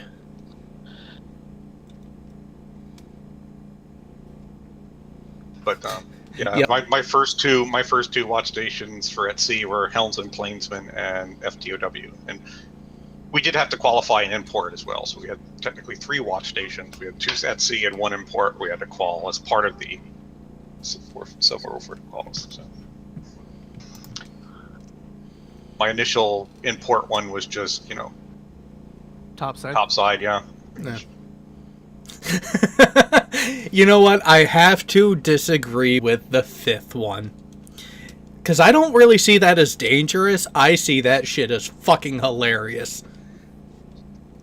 It depends on the chief. That's what it should be a little asterisk there. Depends on which chief. True. If it was my chief, my leading chief, it would be hilarious and it'd be fun to watch as all get out. If it was my gyros chief, the Nav ET chief, it was just annoying more than anything.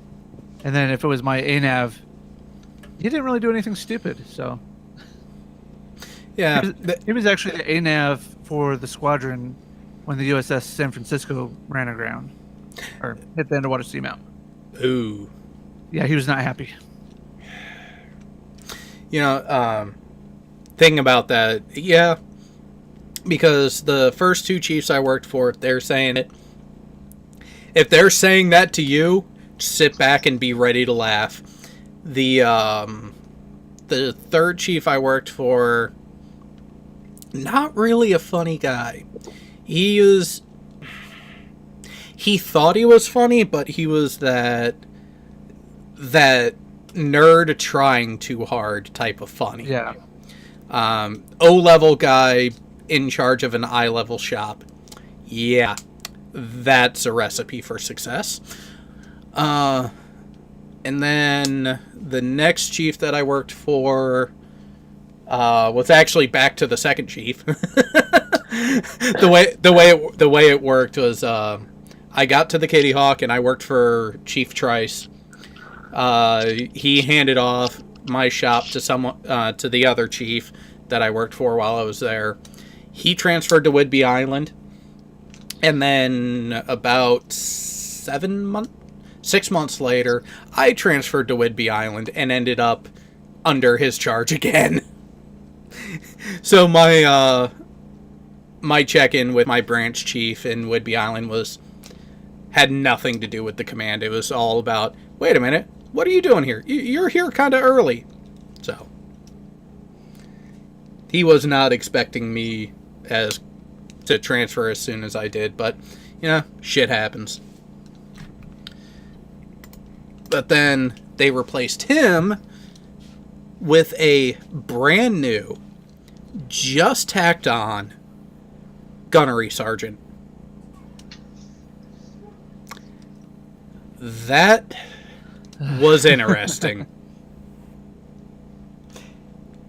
Because aside from him, we had one Marine in our work center. And then him. And after a few days of seeing how he was going about things, I asked one of the first classes, I was like, is he new? Well, he's a gunny. Of course he's not new. No. Did he just make gunny? How could you tell? It's like, oh, you guys forgot. I grew up around khaki. I grew up around the senior enlisted. He's new. Keep an eye on him. They didn't really like that, but then after a few months after I left, I got an email from a friend of mine. It was like, yeah, I heard one of them mutter, God damn it, that son of a bitch was right. I hate it when you're always right. No, I'm not always right. I'm often right. But when it comes to judging how someone in a management position is going to be when they first get it, especially on the military side, you listen to the people with the experience. And that's the thing is, my dad was very good at separating work from home, but being a nuke, he had to. And came to find out years later, that my dad actually was quite the creative son of a bitch when it came to things. There was so one of my brothers ended up dating this girl that he worked with, who was in the process of splitting with her then husband, the father of her first child, who just happened to be on the same boat that my dad was. I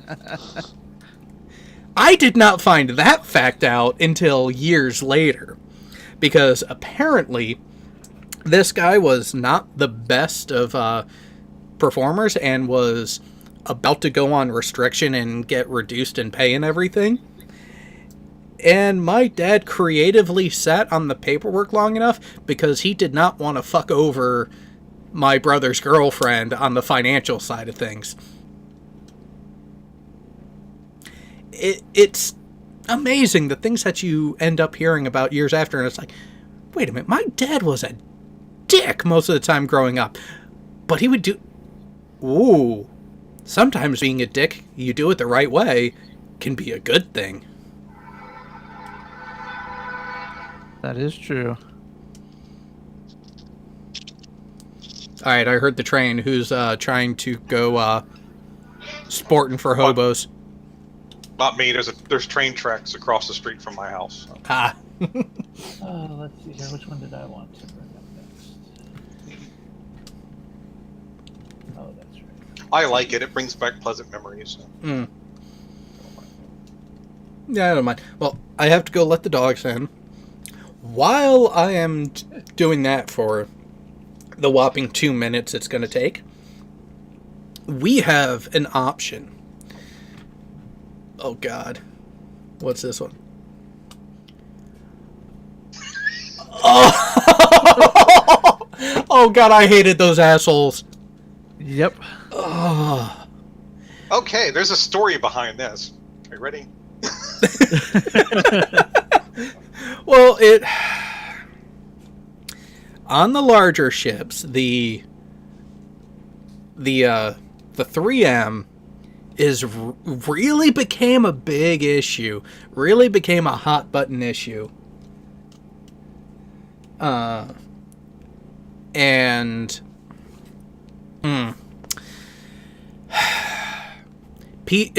People were gun decking the shit out of some of the maintenance. And Right. one of the easy ways to check out if it was is just take a look at the tags for certain requirements. Were the signatures actually legitimate? And I knew a lot of the people who were doing some of the work. Like, we had a dumbwaiter in our shop.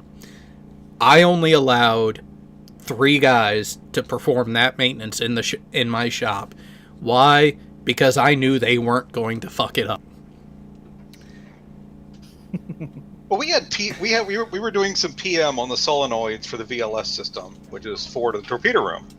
And as you know, the torpedo men have control over the mechanical systems. Now, as part of this maintenance, we actually have to remove these solenoids. Okay.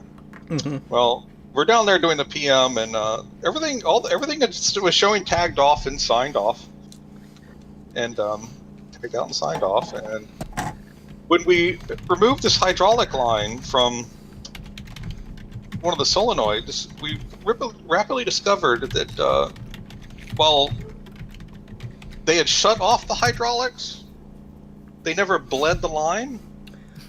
Oh! So we pulled this line off that still has 2,000 pounds of hydraulic fluid.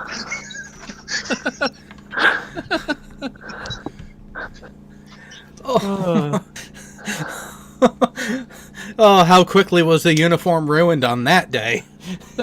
We were there till late in the evening cleaning hydraulic fluid out of the VLS space. I mean, there had to have been like several inches of it on the floor, just everywhere. It was At least there atomized was- into the air. It was just. Oh, All right.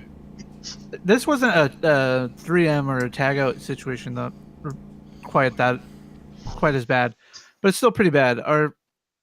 On the Ohio class, we have the Fairwater planes, and part of the hydraulic line for them runs through the people space of the sail going up to the bridge.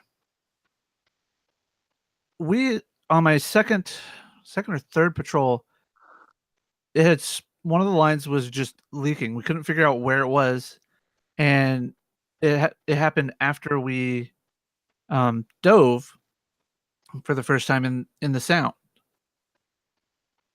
So as Navi-Ts, we controlled the electrical side of all that, and since A-Gang's all the way back half the missile compartment, 3rd level, it was tasked for us every field day to wet vac that out, and it's actually collecting in a pool all around the hatch to control. Oh God, I don't know how creative we actually got, because we were actually running the shop vac from forward compartment lower level, which is the 4th level, to a hydraulic scupper to just vacuum it into the shop vac and then running it down via hoses from the vacuum that way. And the vacuum was in what was it, forward compartment 2nd level. Yeah, it's just crazy that when we got in, it turned out the one of the shops had actually accidentally clipped a line that just that dealt with sensing the pressure in the hydraulic line. So it's just horrible remembering how to do that. The stench of the hydraulic oil. Yeah, I'll never forget it, because I mean that was stuff that it was just everywhere. Awful. Oh, so the systems that I'm in charge of now, the main ones are the EDS. They're a 3D X-ray threat detection system. Well, it has an X-ray generator in it. It needs cooling, and we use an oil cooling system for it. And when that thing decides to leak, holy fuck, can it get everywhere?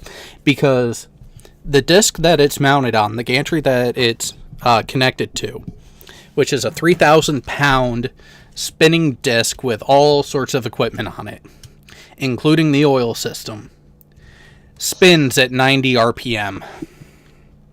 And when it springs a leak, it will spray that oil that is anywhere from 30 to 40 degrees centigrade all over the inside of the machine. I've had a few of them leak and dump all the oil like that, and it takes days to clean it up because there is some lead impregnated foam on the inside of the machine as part of the shielding. Yeah, it will ooze and drip out of that for anywhere from 2 days to a week. Does that happen often? In the 3, almost 4 years I've been supporting them, a leak that bad I've had happen twice, and it was early on when I started. Since then, I have not had a leak of that magnitude. You'll get a little bit of leak and bleed off over time, simply because of the constant heating and cooling cycle of it. You will get a bit of evaporation in the system because there is an accumulator for any air and expansion. But massive leaks, it's been the two early on, and I suspect it was because the machines weren't quite being maintained up to the standard that they should have been. But the way I have them going now, over the span of an average month, I'll get maybe 4 repair calls all month. Like, I'll go a couple weeks with nothing, so I'm just doing the preventative checks and everything, which does get boring. Yeah, that's about what it looked like, except actually no, it would be right above where the picture is being taken from. We had fluorescent lights. Yep. with a power plug. You had a plug? Wow. Well, this was mid 2000s. Yeah, no, we weren't so lucky. We had power plugs in birding, but there weren't any in the racks. Yeah, There were some here and there. Oh, did you guys see the layout of the L-shaped enhanced racks that they had put in on the what was it, the San Antonio class? I thought we saw this one time. Yeah, they made it so you can sit up in all of the racks, which good luck getting that on some of the ships. But then again, I think that's part of the character. Is we have one of the other memes that comes up that quite says it. One of the things the Navy taught me was how to fall asleep anywhere. Yeah. I think I got something.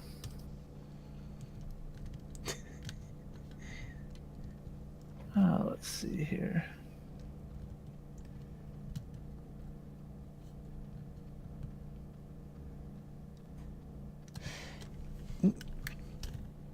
You know, Terry Davis is bringing up a decent topic in the live chat.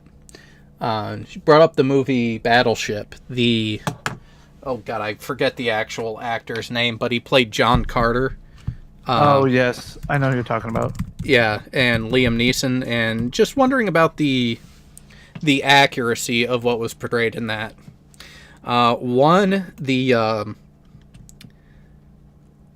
The Missouri would not have been able to put back to sea as quickly or as effectively as they make it out to have been, because fucker don't have the fuel. That is one thing. Even if it did, they never would have got the boilers fired up to go to sea that quickly. Actually, light off is fairly quick. Not as quick as they had it. I mean, it'd be No, well, with the electrical power from shore to get to get the pumps going, to get the flows going, it actually is a fairly quick. It is quicker than a lot of people think, because the boilers that they used there, the light off procedure is almost 100% the same as it was for the light off of the Kitty Hawk. And well, no, it wouldn't take 5 minutes to light it off, but it would take an hour or less with the experienced people doing it. Now, once you get it lit off, getting everything up to temperature, that's what takes time. That's what I'm talking about, though. No. I mean, they were like, Yeah, but it's a movie. You kind of have to suspend some disbelief. But I always do that. I'm entertained by Crimson Tide, even though there's horrible inaccuracies all over the place. God, don't talk about that movie. God. Well, the funny thing is, even as bad as Crimson Tide was, it still was more accurate than Red Hunt for Red October. Oh yeah, no, I totally agree. It's one of those things, when you serve on the type of submarine and you see all the errors and you're just like, I don't want to watch that. You know what was absolutely the worst place to actually see the Crimson Tide at? on base. That theater that me and a few other guys from the boat went to right before we went on deployment to watch it together at the theater. I feel very sorry for the rest of the audience. Okay, so how generous were you guys with your criticism? Not very. I mean, we were nitpicking everything. Well, no, that's why I meant you were even down to the Cobb having a gold band on his hat. Nitpicking everything. Wait. Yeah, he did. I did. Holy fuck! Yeah. Oh, what's the this? officers wearing khakis at sea. Oh hell no! Everyone is in coveralls. Like, here's the thing: the only time I've seen khakis worn at sea have been on the larger surface ships. Like on the carrier, you'll see a fair amount of people wearing the utility khakis at sea. So they have their name tag and they have the warfare pins, no ribbons or anything like that. But even the skipper would go between a flight suit, a set of coveralls, or the khaki pants with whatever colored jersey he felt like wearing that day. Yeah, but what got me with Crimson Tide, though, is like, okay, Hunt for October, they didn't even have the coveralls in that one.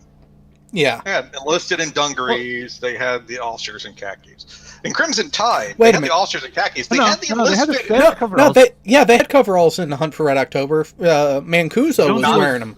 Yeah.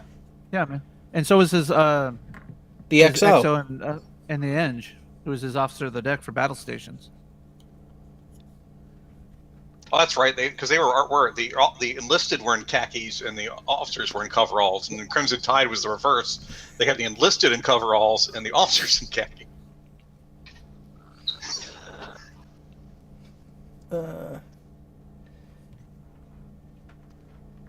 Oh yeah, and that thing is so Terry And sonar in Hunt for October, sonar having a computer that just spits out identifications. No. Yeah. It does or it doesn't do that, because I always thought it's like, no, you kind of have to match it up. No. Here you go. Here's the Cobb. Oh god, he does have a red band there. The gold band. Yep. Oh my god, guys. And here's the thing, that is a detail that you don't have to intentionally get wrong. I like how half of my stuff is Crimson Tide and it's all. Yeah. Alabama. Yeah, I mean, it they're makes there they are, khakis at sea. But the enlisted have coveralls. Yeah. So they had the coveralls. Yeah, well, and that's the thing is when it comes to the uniforms, like I said, your larger surface ships, you'll see chiefs and officers in those working khakis. Which actually, here's the thing: go back to that picture. Go back. Go back Which to the one? of Hackman and Denzel in the khakis standing on the bridge. You mean in Control? Yeah, in the control room. The bridge on a submarine's a free flood area. They weren't standing in the bridge. Oh yeah, Yeah. yeah.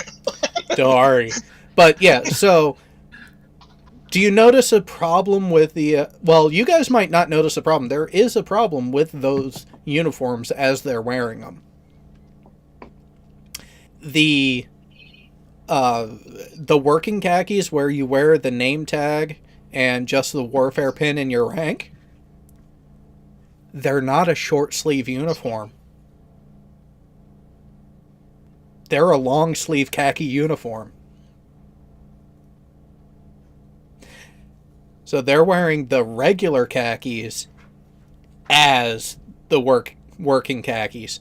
No, I'm trying to think back to when I was on the boat. I don't remember a lot of chiefs wearing their ribbons when we were actually on the boat while they were wearing their khakis. Yeah, like when we were in sea, that's how the officers would dress on the boat. Short sleeves and everything. I mean, they generally wore short sleeves. Yeah. Oh, It might be for maybe like a training commander, a long, like a. I mean, overhaul. when we were in port, I rarely wore the long sleeve dungarees. I was usually wearing the short sleeves ones. yeah, which technically we weren't supposed to be wearing the short sleeves ever.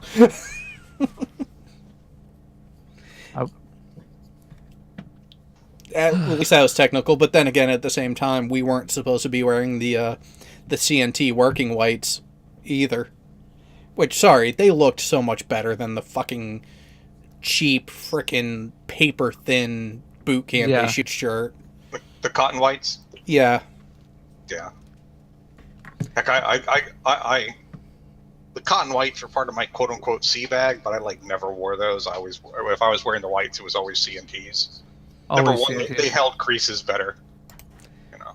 They held creases better, they just looked better, and it's the same material as the dress uniform, which actually, the dress whites actually have the same cuffs and piping as the dress blues now. Really? Yeah, because the airport that I take care of is the primary airport that people land at if they're going down to Newport Naval Station. I've actually this past summer saw some people coming in, and they were traveling in their dress whites, getting ready to go to Groton actually, and it was the white piped. Is the dress white uniform, but it had the navy blue piping around the bib and around the cuff, with the cuff being button closed, just like on the dress blues. If the pants went to a multi-button, I don't know, but that was a change to the dress uniform that took place after I got out. Well, I know they were piloting that for a while. I'm not sure if it ever went into a full effect, though. I remember hearing about that, and it was a few years ago that happened. I'm not sure if it actually went into full effect. The dress whites now look like the dress blues, so that change went into effect. They were also kicking around the idea of bringing back the dress khakis for the Chiefs. Actually, go ahead and pull up a picture of those and take a look at that. That's a throwback to World War II. Oh yeah, I think I saw a picture of those one time before. Oh yeah, here's the dress whites right now.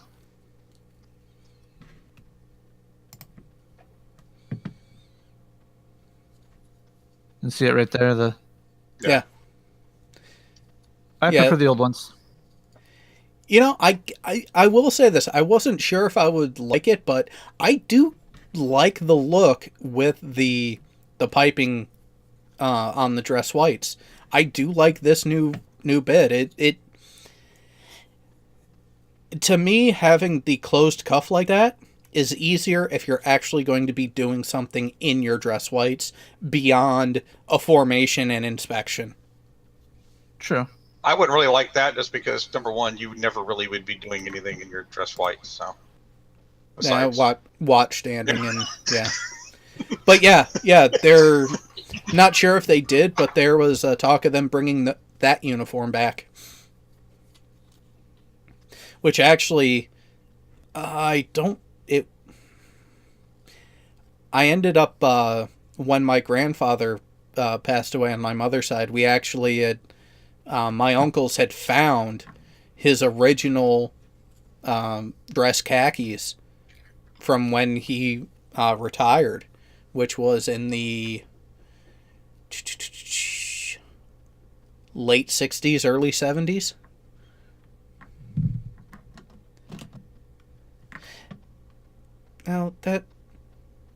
Now here's a question. So they have this guy as a dual warfare, surface and subsurface. Being a boatswain mate, would there ever be a time that he actually wears it with Striker. the dolphins on top? As a boatswain's mate, Yeah. if for whatever reason they opened up boatswain's mate to the sub fleet, then yeah. Or if he gets attached to a sub command, he could, I would think. So like if he was doing like say a trainer at like TTF Banger or TTF Kings Bay, I could see him doing it then. I guess I should be saying him or her now. I should be saying. I have never seen a bosun's mate with dolphins before. So. The only way I could see them doing that is they were a striker in the subfleet, decided they didn't like it, wanted to go to surface fleet and struck boatswain's mate. Yeah, I guess that would be a Stupid reason. possibility, but Yeah. a very odd one because if anybody qualled subs, I can't see them leaving the force willingly. I mean, Well, like wanting to, but I don't know. Well, but at the same time, there was a TM1 on the Kitty Hawk when I got there. Yeah, but we have TMs on the subforce. So. Yeah. Well, no, that's what I'm saying is I did not expect to see a torpedoman on a surface ship. But he took an E6 billet in weapons department. We got rid of torpedomen. We got rid of torpedomen in the subforce though, so because they became MMs. Yep. Really? Yep. Yeah. So did the TM rate completely die then? It got merged to MM. Yeah. Yeah, they were They went into effect. They were talking about it when I was in. They hadn't officially done it yet. But No, they had it when I was there, and the torpedo men were pissed about it. Rightfully so. Yeah, well, it's kind of like the RMs that got merged into the IT rate. They got merged into the excuse me, the RMs got merged into ET with QM and all that. On the subfleet, surface side, they got merged in with the ITs. well, in the submarine force, like the RMs, all those became ETs. They did create a submarine IT rate, and they sourced out from the ET rates, FTs, all that kind of stuff. So. Yeah, on our boat, it was the FTs who were the IT men or were the IT guys. Yeah, well, that's what I'm saying. It makes sense actually, because like when we were on, like we had boat networks when we were on, but there was no specific division that was handling the IT stuff. The IT stuff was a tertiary duty from people from multiple divisions, including Nav ET, FT. Not RM. on my boat. On ours, it was all of us. Yeah, no. Well, on your boat, FTs are kind of mission critical on a fast attack. Right. No, I understand that entirely. So that's one of the reasons why I absolutely made sure I was not going boomer at all. What you mean What you mean you don't want to do the whole blue crew gold crew rotation? No, it's more like that. I wanted some actual excitement. What, battle station's torpedo isn't enough for you? Oh wait, on a boomer that's not necessarily a good thing. Yeah, it's Because basically on the boat, I was basically the tactical brain, and we're fighting with the weapons that I'm in charge of. yeah, no, I get it.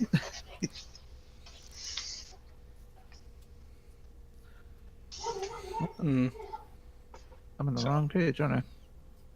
depends. What page are you looking for? Oh, I'm still trying to find that one picture you were talking about. It might have been on the Kitty Hawk group as well. Which, of course, you're not going to be a member of. Nope. But it could probably be up on one of my other ones. I know I have one similar to that in the submarine group. One of the many submarine groups I'm a part of. What I'm looking for and haven't been able to find yet anything is I've been trying to find a picture because I was talking about the submarine, the torpedo room berthing, and I'm trying to find a picture of when they do torpedo room berthing. Do you have a picture of that? No, but you just reminded me of something I saw earlier today, and I wonder if it's still in my notifications on Facebook. That's the only reason why I get on Facebook anymore is half the time to look at what's being posted in these. Yep, in here the it is. groups. Yeah. Yeah. Well, yeah, it's like I went on it earlier today just to check one of the softball teams that I play for now and to try to take a look at the schedule. This is going to blow your mind, Tech. I'm going to tell you that right now. GM Berthing. When I find funny pictures of like old ships, but I'm talking about like Oh no, I know what you're talking about entirely. This is the new thing they're doing. So the Navy being the Navy as it is. Oh, jeez. Loading it to Discord, and I'm going to pull up the original and present. All right, let's see what this is. Okay. So that's a torpedo room. Huh. Yeah. And instead of laying, in the rack areas like this where there's no torpedo, where the space is available, they've cleared off like a whole section of a rack to create beds across the width of it. So they actually took out the stoves and put racks in its place? I don't know. That's what it looks like here. I mean, there's no way our torpedo room did not have enough space to put a whole bunch of racks like that. Exactly. Without removing a whole set of stoves. So what class of boat is that? I have no clue. I'm assuming it's probably one of the Virginia with them wearing the new working camo. uniform. Yeah. But yep, an average Joe is saying it looks familiar. So it probably is the torpedo room of a Virginia. I wonder if it's the Indiana since they just commissioned that not too long ago. But see, what I find really kind of interesting and slightly disturbing is they only have divisions between the pillows. Yeah. Oh, what else do you have here? Yep, modular torpedo room. Yep, it's the Indiana. They were doing the commissioning and all that. Oh, and the chief selects for the area over there. Oh, the reindeer games that the chief initiates play. I said it's not hazing when they do it, but it's hazing when everybody else does. Oh yeah, exactly. Well, it was funny when the chief initiates were going through and doing their games on the Kitty Hawk when I was there. I said that that first year, and one of them gave me a look like, "What do you know about it?" And one of the chiefs around was like, "Why are you eyeing my guy like that?" And the guy just fucking snapped to and shut up and like got all nervous. Oh, actually, here we go. Because there's ones in this. Okay, perfect. Wow. Okay, then. What? See, average show. That is why I was like, yeah, I don't like how limited those barriers are. Yeah. Yeah. When we first got the birthing pods, we didn't have the separators. Yeah, you just slept sometimes with people's legs touching you. Also, it doesn't block the vision of people beating their meat. Yeah. You know, I'm all for free expression and all that shit, but very few people are allowed to touch me in certain ways. Oh, come on. You know you enjoy it. Only when we're underway, not when we're at the pier.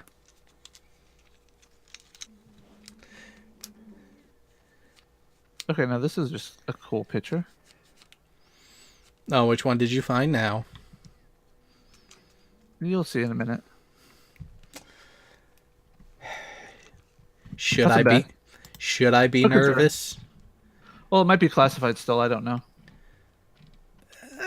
If it's on Facebook, I don't think it is, but you know. Yeah, Average Joe. Of course they would keep going because why the fuck not?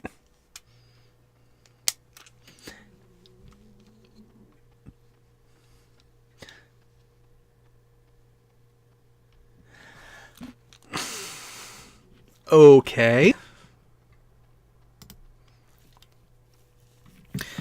Super safe atomic reactor designed to produce just enough power for a flashlight bulb. And it was that fucking big. Here we go. Here's a panorama. There we go. I finally found it. It actually has the racks in it. So popped it on Discord. On Discord? Alright. Yeah. Here we go. Original. Present. And you basically see, you know, there's no place we could just like have racks just sitting Oh, out yeah, like no, that. I know. at Virginia. I mean, even on an Ohio class, we didn't have that much room for racks down there. Yeah. Yeah, so it's basically like those the racks actually attached to the actual stowage rails, and they can Yeah. be moved around like a torpedo.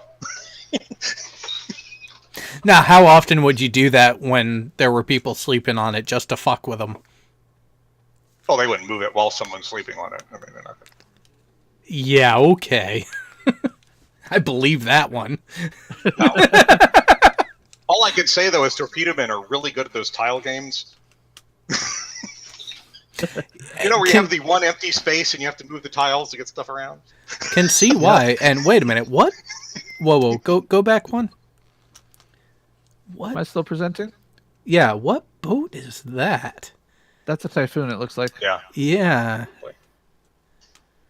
it's got 2 screws, so it's nothing U.S. It's Russian, yeah. That. But look at that size. Yeah. Oh, yeah, that's what The last boat we had 2 screws was... What was the last boat? The Nautilus, maybe? Yeah, I think so. Can't remember if not the new Seawolf, but the old Seawolf. Can't remember if that one had it or not. Okay, saving that one. I know the Nautilus had 2 screws. Okay. And this is the tame stuff. I could go to submarine midwatch, and that would be.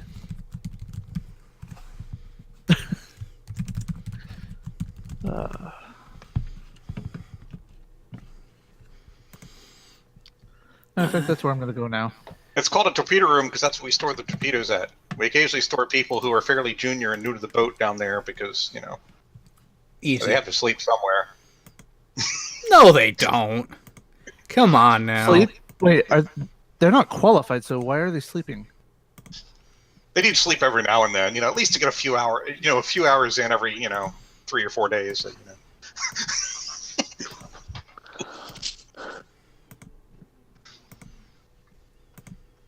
Oh, God. What did you find this time? This is why it's called the submarine midwatch. Anything goes.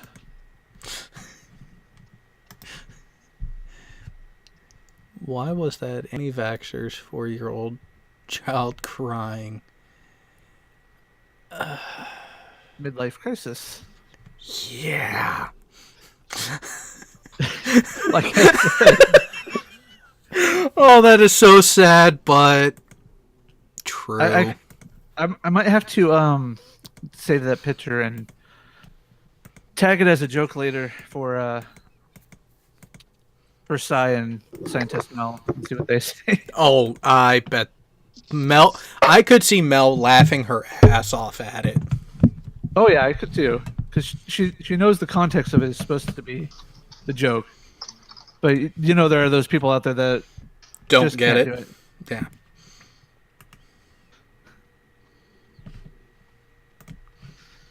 Whee. Let's see.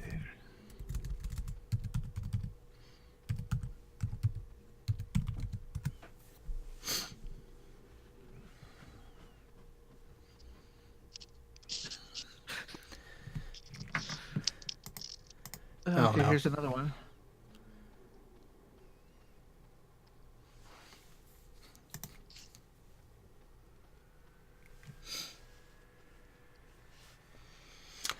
Yes, Terry, that would be an accurate way to state that.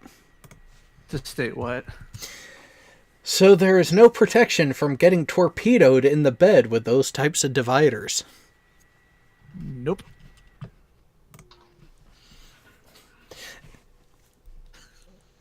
Just, Here.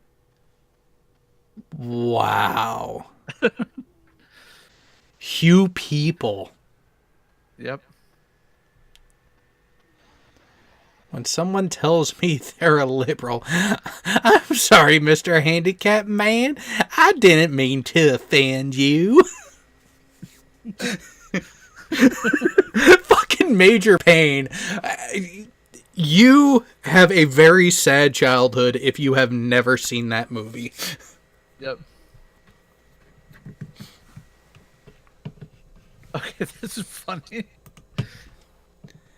Wow. You know, I saw that the hearing was going on, but what the fuck came out of it? Like, Basically, the one Republican that kind of has any stones to stand up to the administration basically said, "I'm right now voting to have this go out from the Judiciary Committee to the full floor of the Senate. However, there needs to be at least a 1-week investigation by the FBI first into the validity of these claims, because it's basically a bunch of he said, she said, and I want answers. And if there's no investigation, then I'll vote no." So that is a reasonable thing to say. Because they were very serious allegations. So do an actual investigation, not just the stupid shit that they have been playing. oh, there it is again.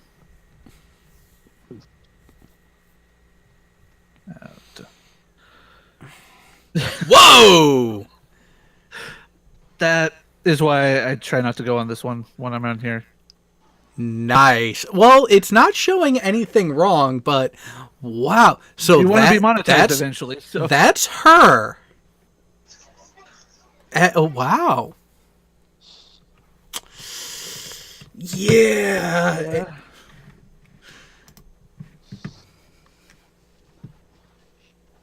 Major Payne, is that an accurate representation of military drill instructors? Within reason. It actually is more accurate than some people would try to give it credit for. Actually, we'll have to get some of the Army guys in here to talk about how just absolutely crazy the drill instructors are. Like, the Army and Marine drill instructors, drill sergeants, definitely take the cake on doing and saying hilariously crazy shit. Like, the worst thing that any of my RDCs did was during an IT session, they had a couple kids, instead of sounding off and counting during the incentive training, they had them doing row, row, row your boat.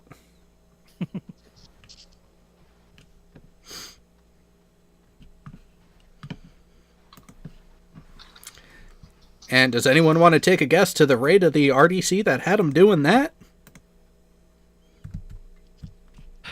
I'm gonna say bosun's mate. No. Ooh. OS. It's funny. One of my regular customers is a retired OS chief. Yep, it was good old Crazy Frazee.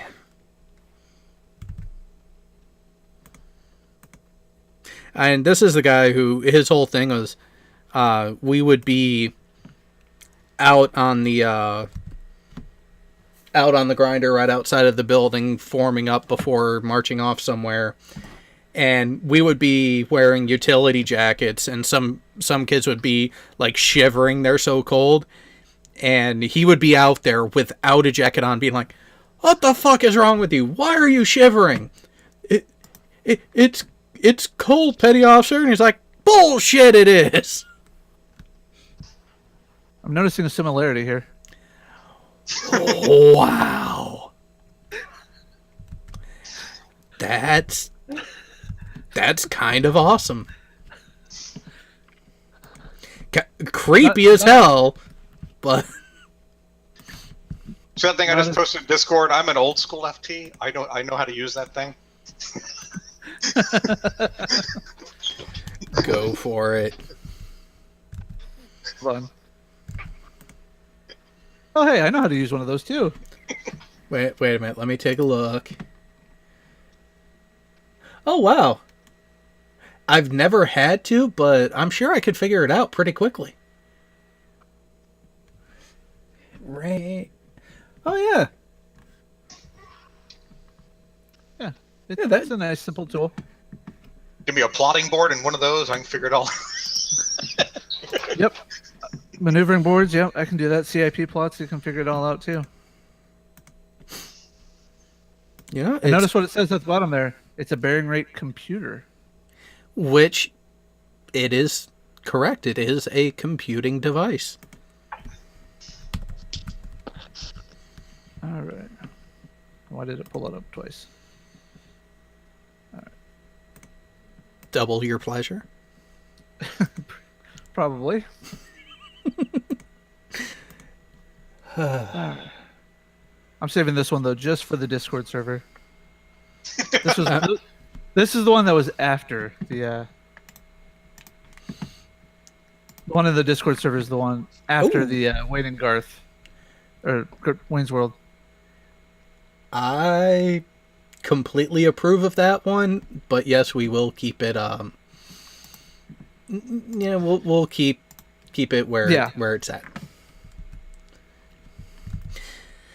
Which, for those who are so inclined, if you want to be part of that whole fun bit, for you non-veterans, if you want to be on the Discord server, which will give you access to panel links for other future shows, give you access to all the hilarity that goes on between shows off air and everything, the Discord server is open to Patreons, in which, yes, full shill mode is active. We do have a Patreon down in the description below the video here.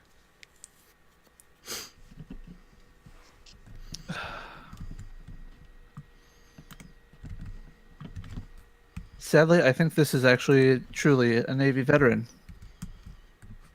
Which one? This one.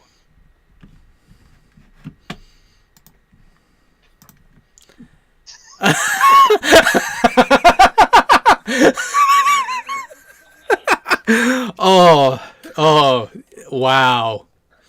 So wrong. But so right. Yeah. Someone's a fucking genius. Why does this person not have a Nobel Peace Prize? I don't understand.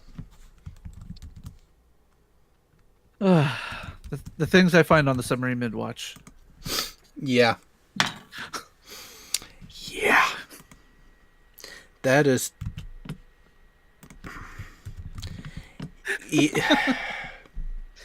Wow. There are some things that just make you go, well, huh. Yeah, like this one that I'm posting in Discord right now. God. should I be worried? Oh fuck! It won't Well, be showing. It won't be on there. It won't be on your screen.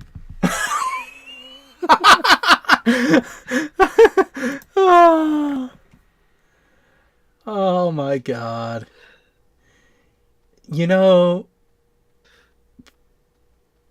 I'm guessing this was either Chicago or New York.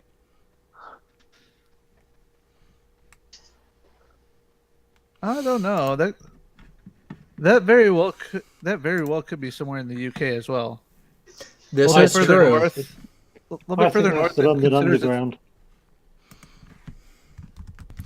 What was that, Alan? I think that's the London Underground. Couldn't You- tell you which line it is, but that's London Underground by the look of it.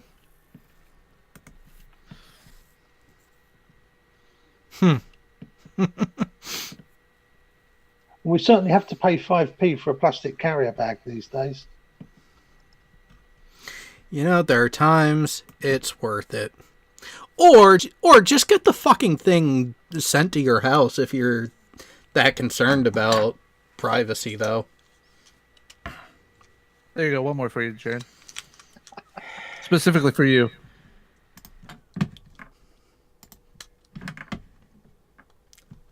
What? Oh, wow. I put a warning on it. What the? Like, what is that? I have no clue. Is that? It almost looks like the Predator mouth.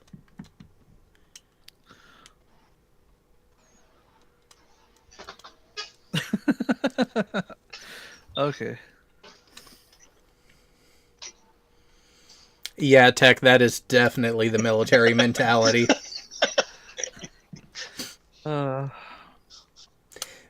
Plus, if you notice, the Bravo model has the smaller screen, so your attention is more focused.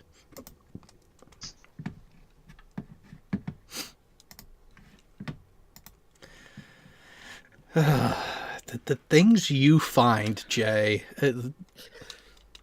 Yeah, I know. I don't know how you do it, but Some things are best left unknown. yes, you tend to remind me of that inadvertently quite often.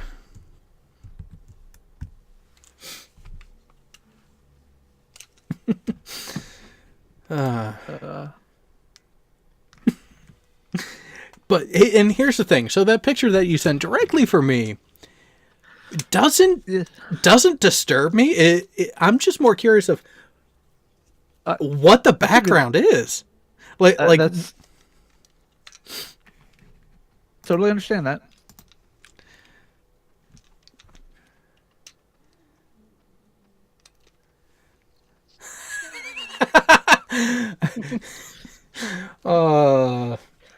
It's true. it is true. Does anyone in the audience disagree with the sentiment? No.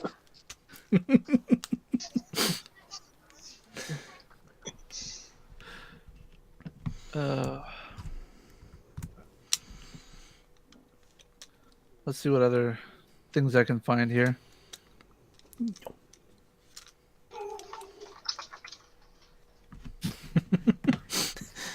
And see, people, this is how we know it's been a decent night, where we end up just finding random shit. See, and we even do, like, I'm glad I stopped myself because I almost said something extremely off color, and I'm trying to behave. No, you're talking about off color, and I'm talking about in living color. This is funny. Oh, God. Oh, Now, by in living color, do you mean the show? I do mean the show. Okay, let's see what this one is. Coming up momentarily. Although, in all honesty, I think it was more of the Mad TV or whatever the Fox parody of Saturday Night Live was. You know? Well, no. So this definitely was In Living Color, which was a pseudo counter to SNL. But yeah. Even Mad TV had its moments like this. And you know what? I've done that a number of times where I've said to someone, "Homie, don't play that," and they've had no clue what I was referring to. That's That's a sad state of affairs. I generally will do a Fire Marshal Bill myself. Oh, Jim Carrey at his finest. Back when he was doing the proper drugs. Yeah, now he's... Is there even a word to describe what he's on now besides retardation? I was going to say stupid. Well, granted, part of me wants to give him a pass just a little bit because of his time with Jenny McCarthy and listening to and having her influence it. It's kind of like, how much stupid shit would you agree to just to sleep with her?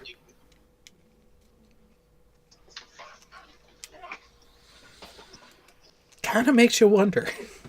Nice one, Tech. Oh God, let me take a look. Oh.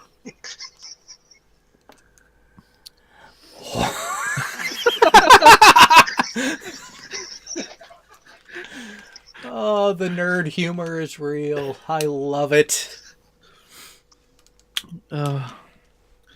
It's funny as it almost looks like a lighter skinned version of Curtis from Arrow.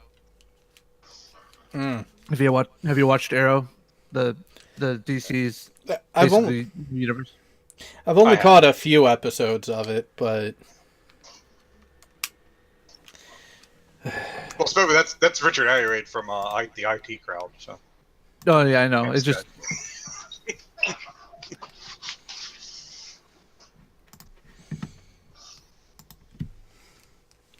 This one might be a little close to home to you, Jared. It's staying on the Discord till I get approval otherwise.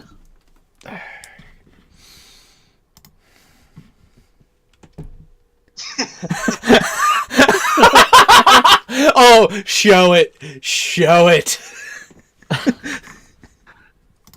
Oh, it is too good not to share with the public because, yeah, it's a thing down in Okinawa that they have to be worried about. Mm-hmm.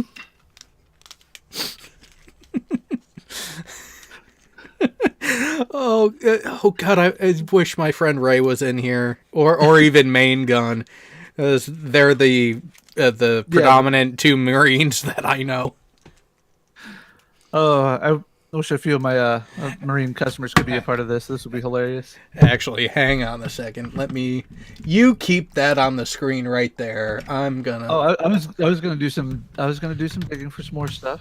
Oh yeah, you do that. We're keeping this on the screen because I'm actually going to my Facebook messages because I'm seeing if fucker is even awake enough. No, don't tell me this is gonna mess with. No, it's not messing with that at all. All right, and there we go.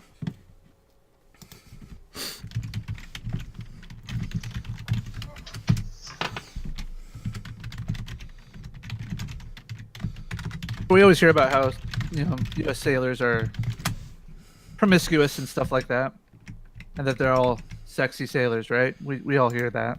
Yeah. That moniker. I wonder why we don't hear about the British. I think I might have found the reason why.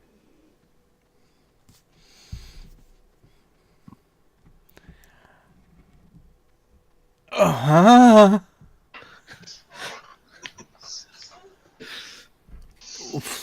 Wow. Hang on. That's I'm well aware that it's Navy. German. I'm just saying. Yeah, I was gonna say the head's German, but still, that's just. Yeah, if that's the quality of what's available to the service members from that part of the world, I am so sorry.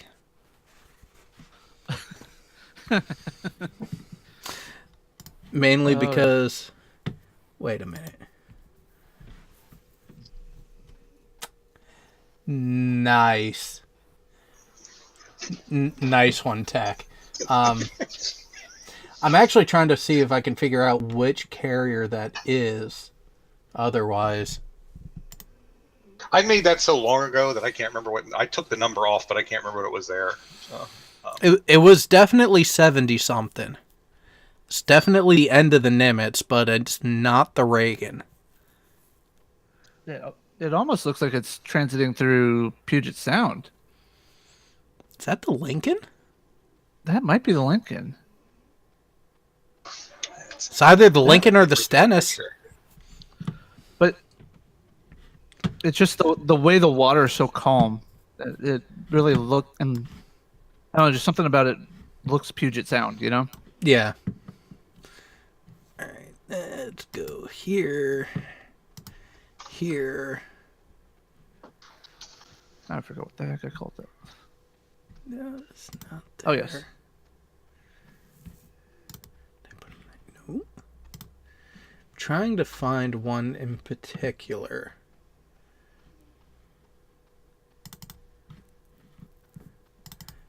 Probably. Well,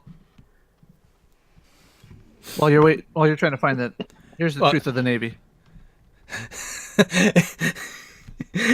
It is so true. That is so true. But yeah, that one is not going in the slideshow, the one I just shared, for obvious reasons. But yeah, that is why sometimes I think I should have gone into the Air Force. Yes, I would agree with that.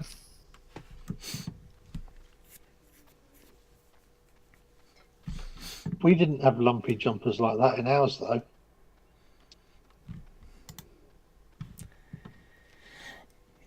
Yeah.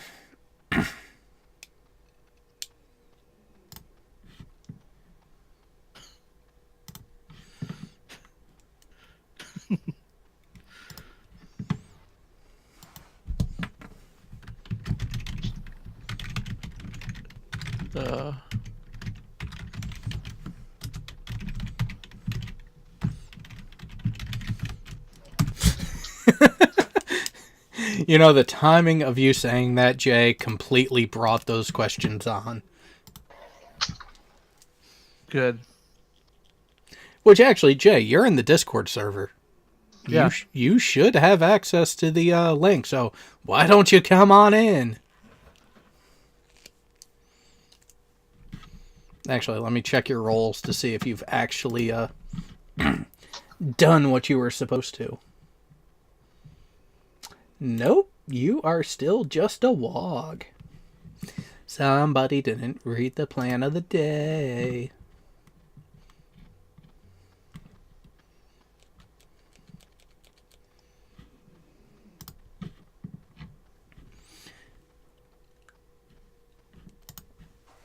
There's another good My one in the Discord. God.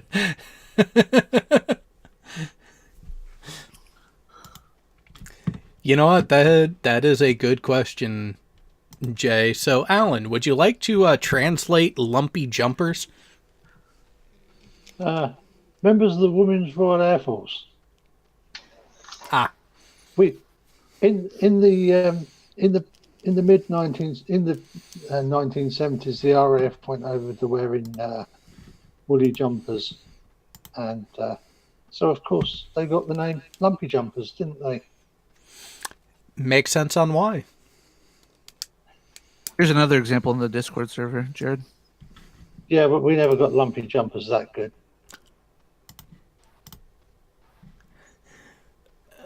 The left has got to be fake. And someone get the one on the right of sandwich. 3 sandwiches, it looks like. Well, now when they're starving, you don't want to shock the system. You need to control the intake. It's slow. I meant slowly, not like, all at once.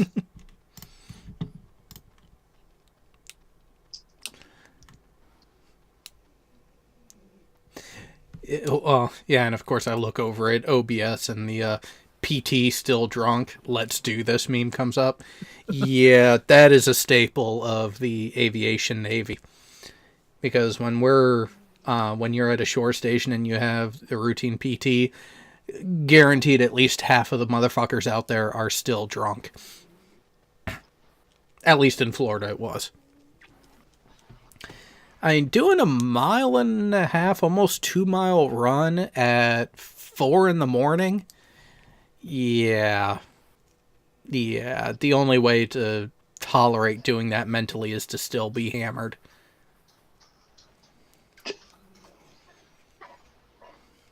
It's had to have been a Tiger Cruise.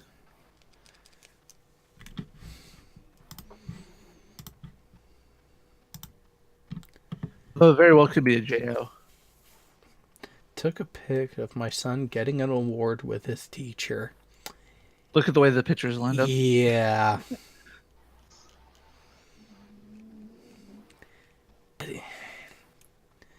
But her standing at that angle, she looks almost too skinny.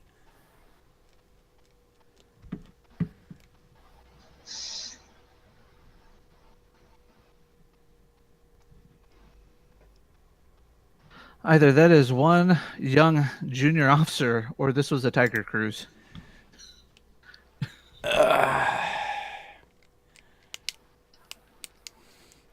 86, yeah. Well, how many well, look at the lower right. It's got to be Tiger Cruise. That's what I was saying. Yeah, that's got to be Tiger Cruise because okay, I know the JOs would look fresh-faced and everything, but not that bad. Not on a sub. I mean, first of all, our JOs they're young, but they're not like. I mean, you got to realize our JOs on the sub, we're getting them after they've gone to the academy, they've had to go through the nuke pipeline and officer sub school before they've even gotten to our boat. So yeah, I know. We don't get those fresh out of the academy officers. Thank God. Yeah, be thankful. Oh God, this has got to be true.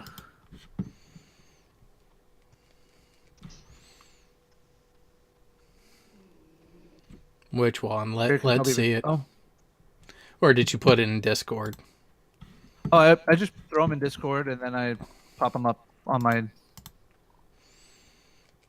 my browser and then share. Am I right?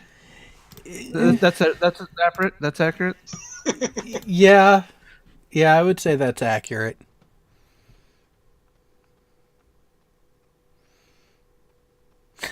Although, yeah,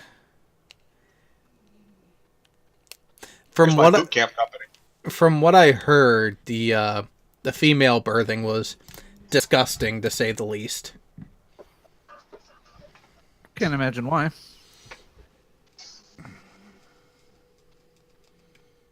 You were one of the last ones through Orlando, weren't you, Tech? It closed a few years later. Yeah. That wasn't like last. I mean, yeah, because I'm looking at that background and I'm like, that is not Great Lakes. No, that is the USS Blue Jacket. That was our destroyer mock-up that we had. There. This next one I'm putting on Discord goes with that game I shared with you the other last night, Jared. This morning. I was in an I company.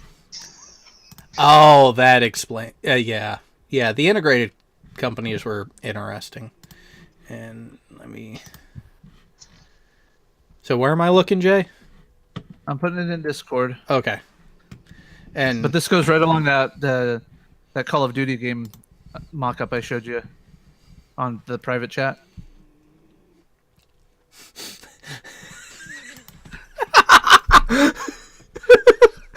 You know what? Go ahead and show both of them in the proper order. Okay.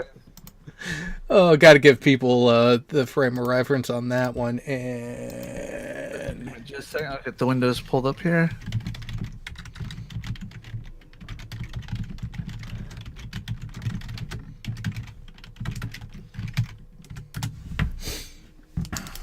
All right.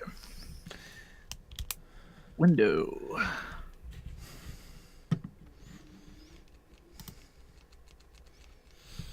So I found this game, and my first thought was of Squirrel and anybody who has a spouse that either doesn't play video games or doesn't care to.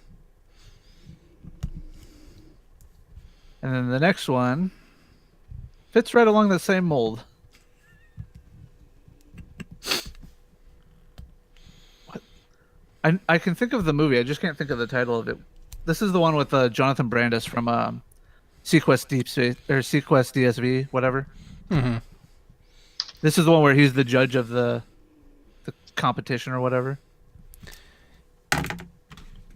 You know, I can't think of the movie. Better one, better two, better one. It's really funny because I went to the optometrist today. So that's why that is so fresh in your mind. Well, it's kind of like in That what I was have that? a brother-in-law that is. Wayne's World 2. Camera 1, camera 2. Camera 1, Yep. camera 2. Yep.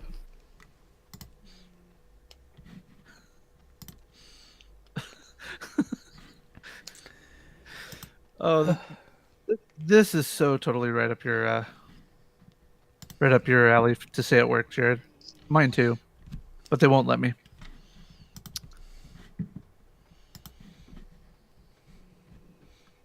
There we go.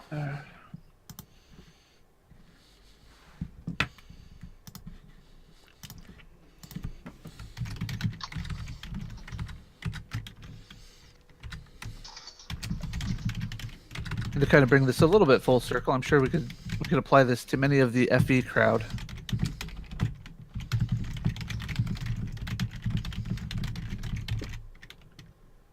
All right.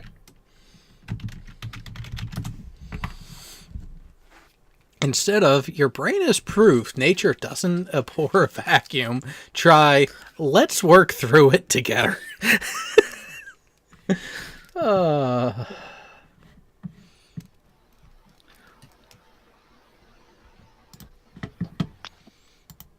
I know there were a few guys on the boat that wanted to say that too. Oh yes.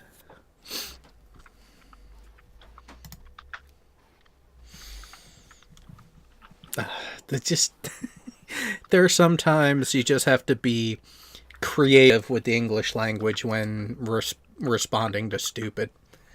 Which, speaking of responding to stupid, guess what the third option was going to be if we got to that point tonight? What, the ASVAB thing you and I were talking about? Oh, no. Remember those videos that I downloaded that we started going through a couple weeks ago? Yeah, that kind of stupid. But that would have just been a little too much pregame for movie night. Well, I think movie night's getting moved to tomorrow. He's got to go get the VW at 7 a.m. Ooh. Sent you one in the private message to go to Red directly.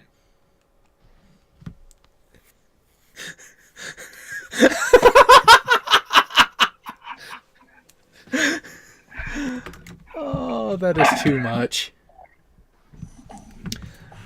Evening, Jay. How you doing? I'm doing. Just relaxing at home. Finally feeling better after a week of being sick. Ooh. Did that flu bug get you already?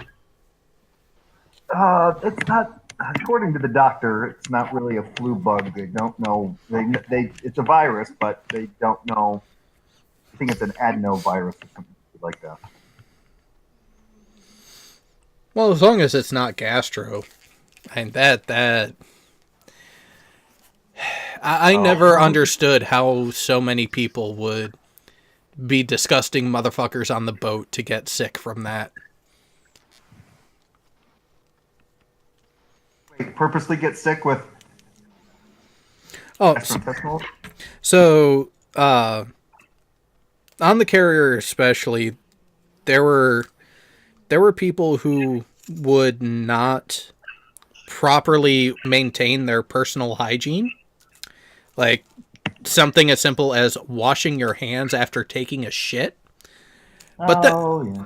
But then they would immediately go and eat from the mess deck and get not just themselves but other people sick with the gastrointestinal virus, which would quite literally clean out your digestive tract in a matter of 2 days.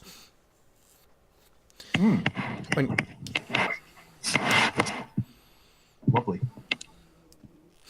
No, this was one of those respiratory viruses that my wife picked up from her work, dealing with lovely children, Oh yes. little walking petri dishes of funk. Yeah, just got to call them what they are. They're the typhoid carriers. Yep. Pretty much. Now I can actually partake in some of my special medicine. What's the flavor this evening? Catatonic.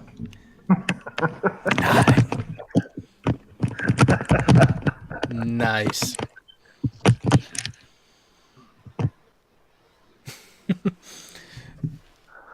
High CBD, low THC.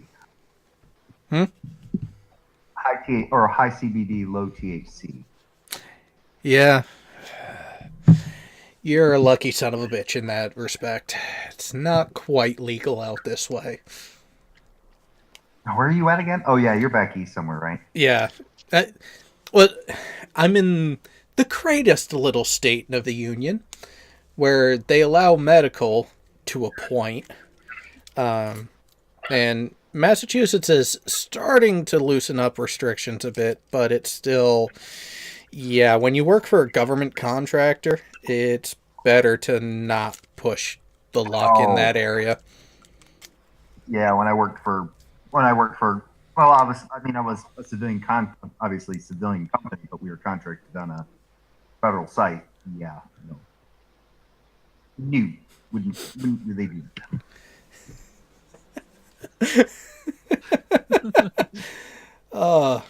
that. Now I think you might be. This is true. I think you might be giving ELTs a little too much credit. Probably. What the fuck is an ELT? Engineering lab technician or something like that. They're nuke chemists basically. Oh, okay. Yeah, we tend to pick on a lot of people in here, but it's in a good way. It's not like how other people do it. Yeah, the reason I didn't join the Navy is because I don't really like being. I don't mind being on the water.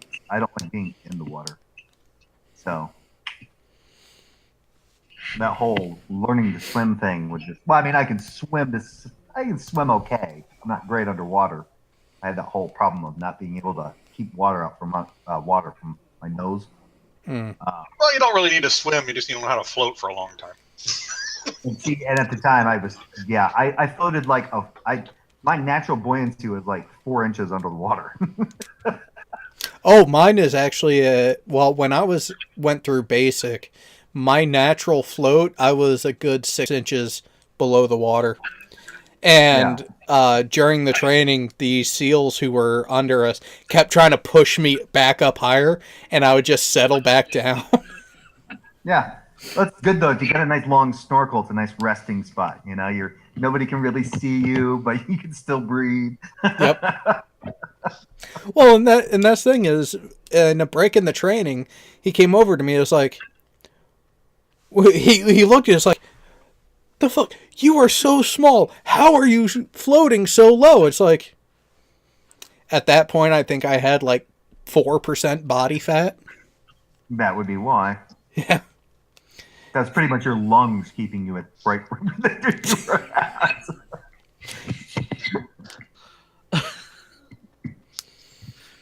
Yeah, I that's why I didn't join the Navy. I was like, no. That night, heard horror stories about being on float for 6 months from my older sister's first husband, who was a Marine. So Yeah.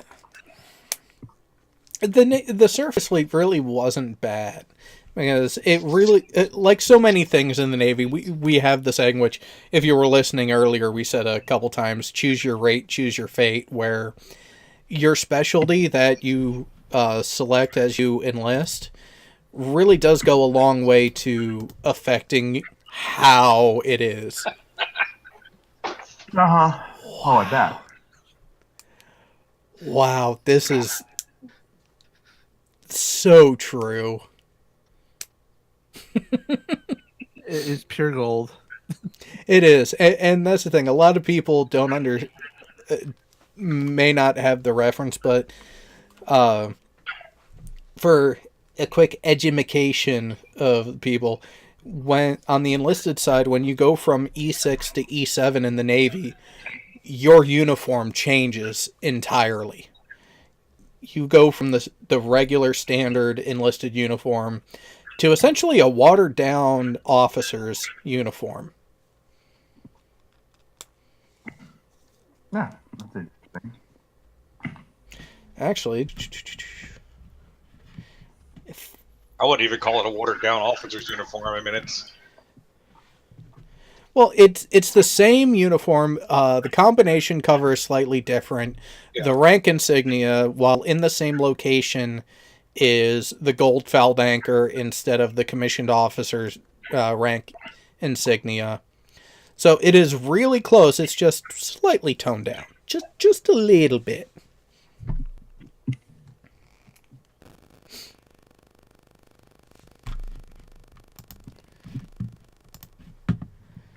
Yeah, I'm just glad I wasn't. Geez. I'm glad I didn't stay in for when they got class blue, when they got rid of the class greens in the army and the standard green class A's. Went with the class. Nope.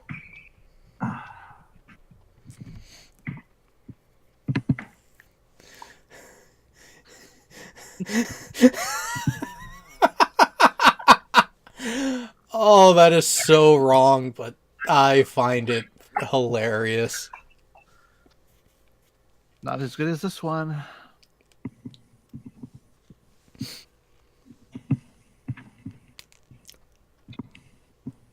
Take a good look at that one on Discord. Wow.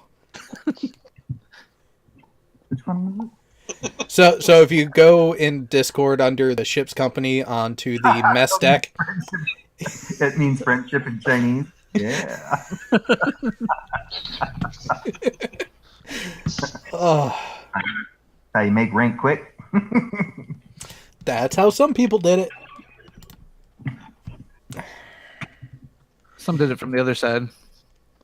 It's like that joke. You know, what's the difference between a brown nose and a kiss ass? The depth of your conviction. The distance.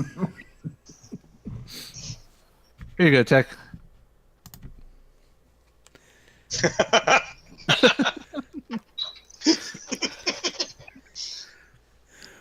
What the?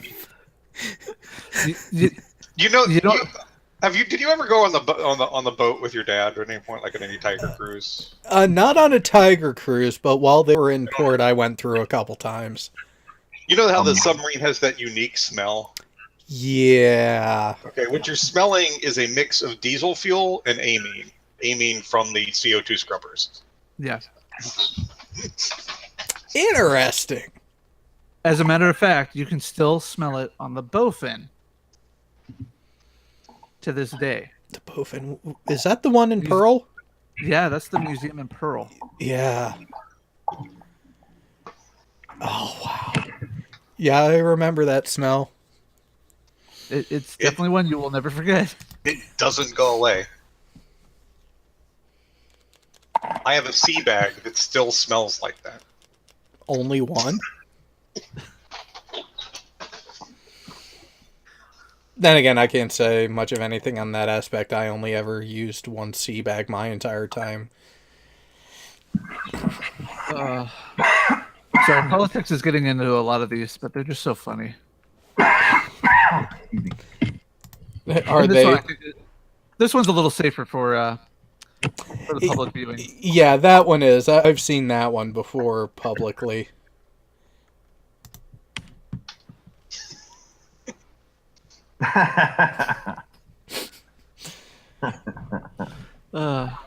He still works out with a personal trainer.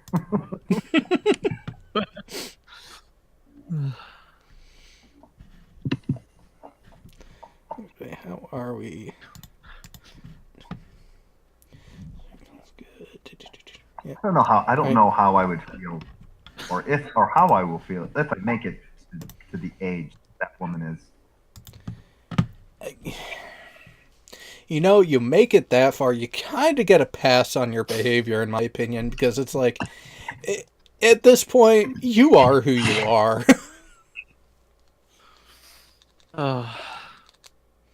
This one's definitely not safe for public viewing. Which means I'm even that much more intrigued. Pretty much.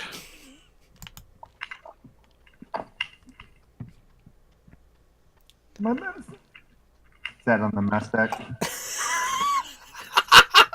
You know what? That one's not as bad as you would think. No, but you know there are people out there that would take it the wrong way. Oh, yeah, but at the same time... Like Peter. They're only saying that because they would be jealous. True. Which... those guys, they, it kind of makes you wonder what went wrong with them to get them to the point that they are. I don't know, but we got a live picture of Squirrel on a date. Go ahead, show it. And you know what, Squirrel? It serves you right for leaving when you did. Squirrel. Lord Quacker Squirrel. He dropped out a little bit ago. Oh. We were watching a movie, and I actually had free time to join because the wife was taking a shower. Nice. But yeah, another way to look at this would be the real version of Lady and the Tramp. What happened after the spaghetti? Oh.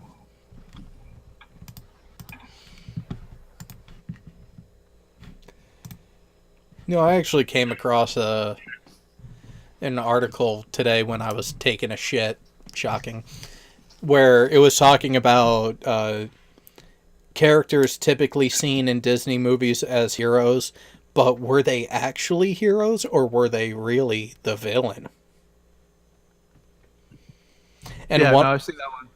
Yeah, where the one that really caught my attention was Mufasa. Yeah. It's like, you know, he kind of was a racist dick, but at the same time, look at what the hyenas did when they were set loose. Another one in Discord for you, Jared.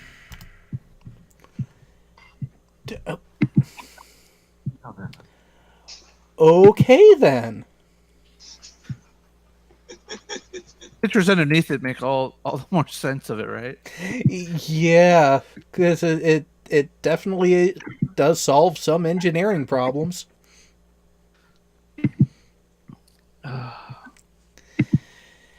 And yeah, suffice to say, I've never had that problem. Neither have I. I titled it Pete though.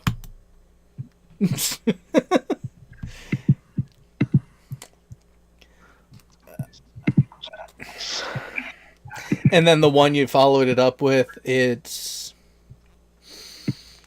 While I agree with the thought at the outset, the next question to immediately follow is, what kind of crazy is she to be in that situation? Oh God! And so, where does she fall on the crazy hot scale? Exactly. That is one of my favorite videos on YouTube. And this is one of the best card games ever. Yes. I may not be much to look at, but I...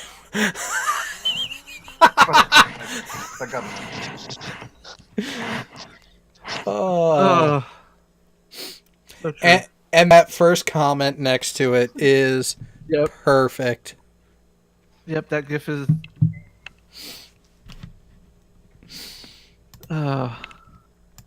Man. See, this is why I need this before movie night. Otherwise, who knows how horrendously pickled my brain would be by now. Unfortunately, this one won't work in the slideshow, and I don't know if it'll show up very well in... Before movie night. What was that, Jay? It's a new meme I found. Yeah, there's 2 J's in here. That gets fucking confusing. Story of my life. Yeah, it can. So, what were you saying, Joker? What is that? You said you need this before movie night. Oh. Are you unfamiliar with Psystrike's movie night? Yeah, apparently. Oh dear. A drinking game revolving around stupid. Oh. Is this like a live hangout where you all like watch the same movie and drink? Well, yeah, so actually 22-hour push, so not a full 24. Ooh. I might actually be able to join. No way I can drive 2 hours into Pennsylvania at 7 a.m. after a movie night with us. Well, yeah, you think? There's a reason why I don't do it when I have to work the next morning. So Joker, the main premise of movie night is we get a playlist of anywhere from 1 to 5 videos of stupid, be flat earth, anti-vaxxers, or some sort of scientifically wrong presentation. Then a bunch of us are on the panel. We watch said movie, and when something is said that is so stupid it requires a response and or correction, we yell drink. And everyone who is imbibing that night, you take a drink, and then the first person who calls it gets to refute the stupid that was just said, and then within reason a few more people are allowed to then tack on after. The higher the density of the stupid, the more drink calls there are, and the more hammered myself, Psystrike, and a few of us others who actually play by the rules end up getting. Yep. We get properly Navy drunk. Properly Navy drunk? Oh, he hasn't seen that one, has he? Oh, if you have it handy, go ahead and pull it up. I think I do. I just got drunk when I was in the infantry. It was just getting drunk. Okay, Tech. I'm gonna read out that Cards Against Humanity one you just posted because I'm good at that game. It is too good. I never truly understood former President George W. Bush until I encountered 50,000 volts straight to the nipples. Where did that go?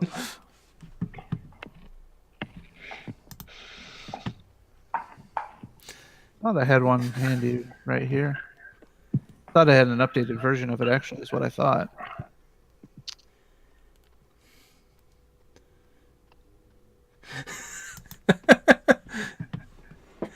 What never fails to liven up the party? Firing a rifle into the air while balls deep in a squealing hog? What the fuck?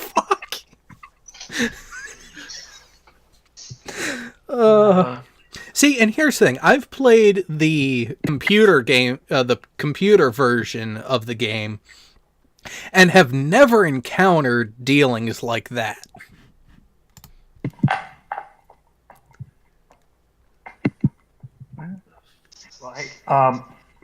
I am going to back out of here. My wife and I are going to finish watching this movie. All right. And- Well, No. all right.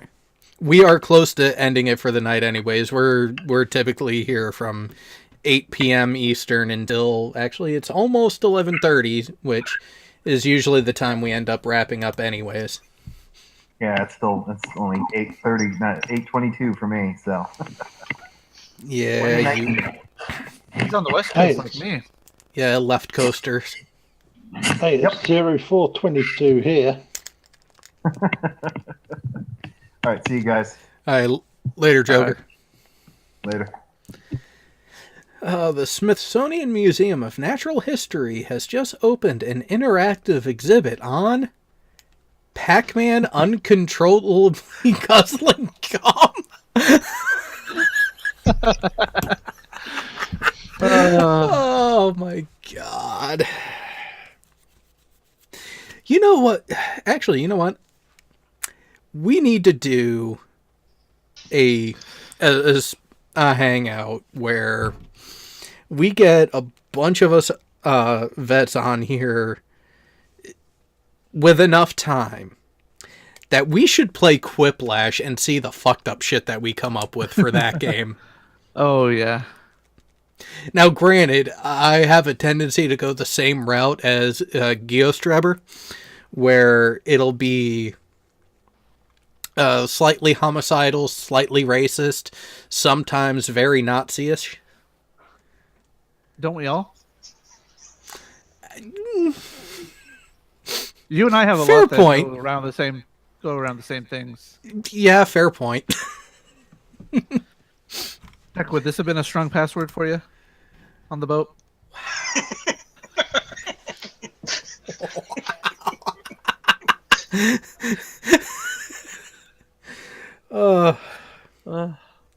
You know, it's funny you mention that. I have actually been using the same password convention for years. That I actually challenged the IT department on the Kitty Hawk to try to break my password. They ended up locking me out. They could never break through it, even with brute force. The program brute force. They couldn't do it.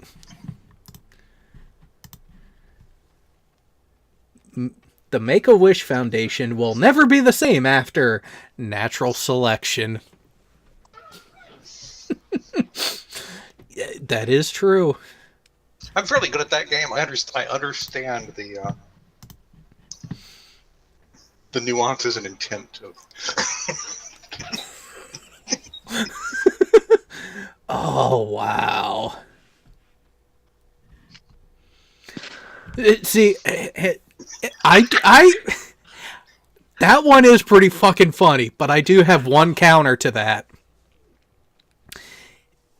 If you're fucking that often to be eating sandwiches that frequently to get fat, if you are still that big, you're not quite doing it right.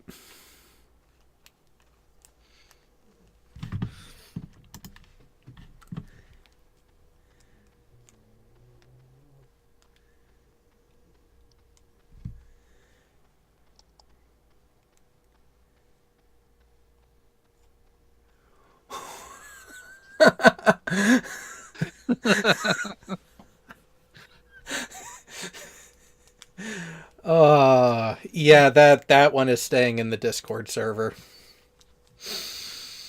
For those who are interested to know, you know what to do to get access to it.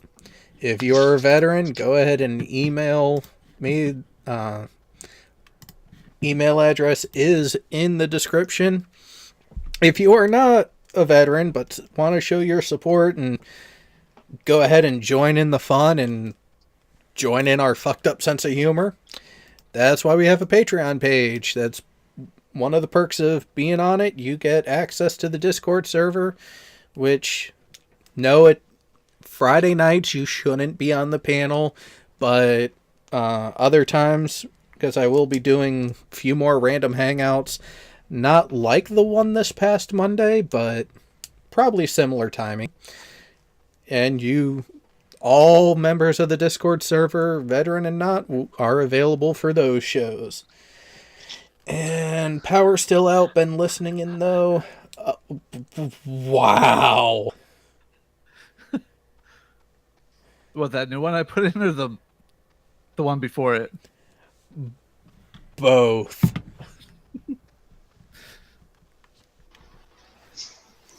That one definitely caught the attention. It was like, alrighty then. Somebody had some poor marketing skills when they designed that wrapper, didn't they? Or did they have the best? I guess it all depends on how you look at it.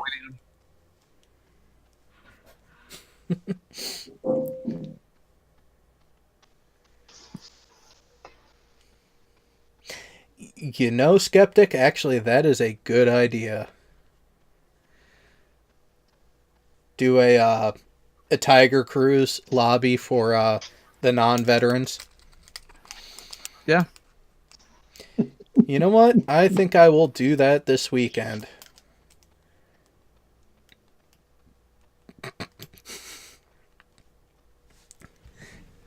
If you can read this, you're fucked.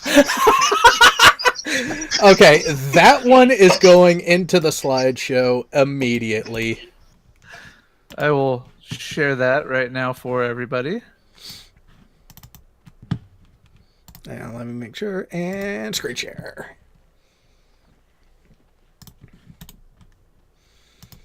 Reminds me of the meme where it was a Apache attack helicopter in the car's rear view mirror, or in the passenger side mirror, where it says objects may be closer than they appear. Do we already have that image? I know I've seen that picture before, Tech. Yeah, it's been around for a while. I just have a whole bunch of old ones stored I was going through. Yeah, the buff with the full loadout. Yeah. I think we can't have something believe like the that. last one of them was built in 1962. Oh yeah, and they're still flying. And they're still going to be flying for another 20 years by the sound of it.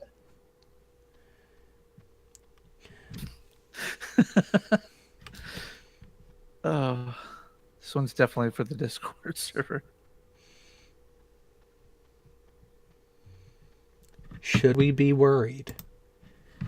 Have you seen Grown Ups 2?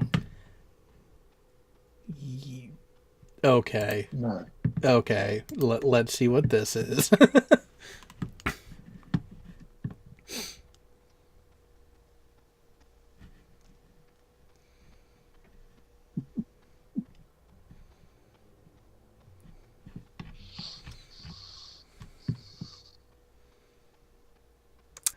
Nice.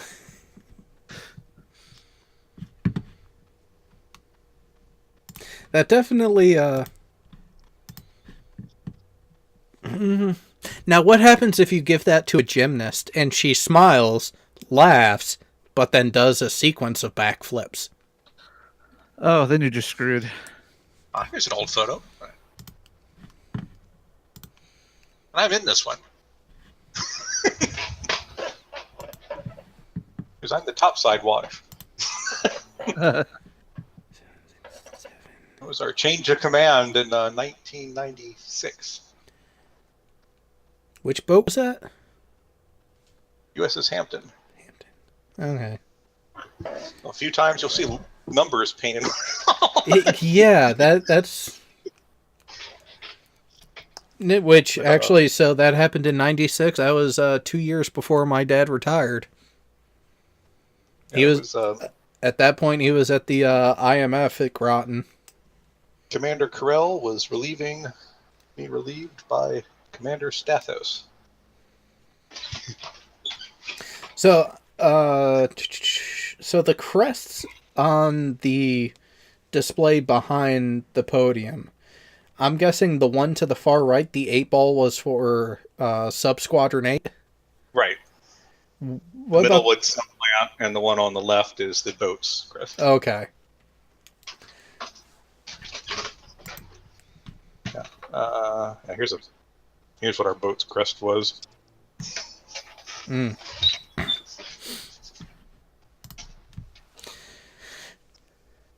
That kind of boring. Whenever. That is an interesting bar to have in the shower. Doctor's orders, right? Alan, I know you're the elder statesman here. If your doctor told you you needed a bar in the shower, is this what you would do? Actually, it was the occupational therapist that told me I needed a bar in the shower. Unfortunately, it is actually a real bar, but it's a real grab handle, not a real bar.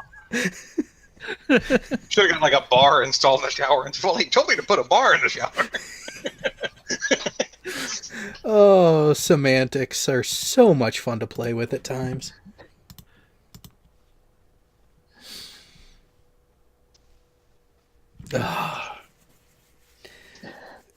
I'm starting to wonder where you found that one though, Jay.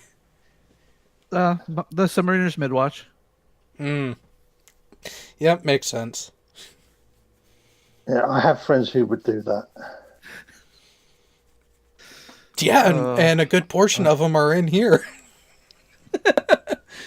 I meant in the real world, not on the internet. Oh, that shows you know good people.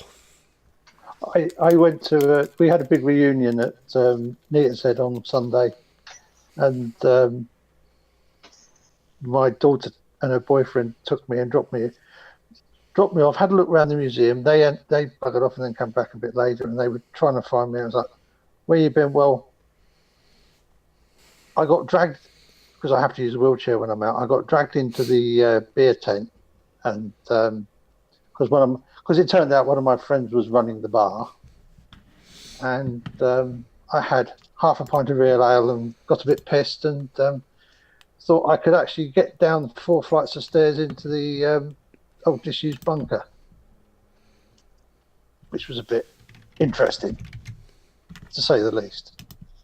But then I haven't had alcohol for 15 years, so I did have an excuse for getting pissed on half a pint.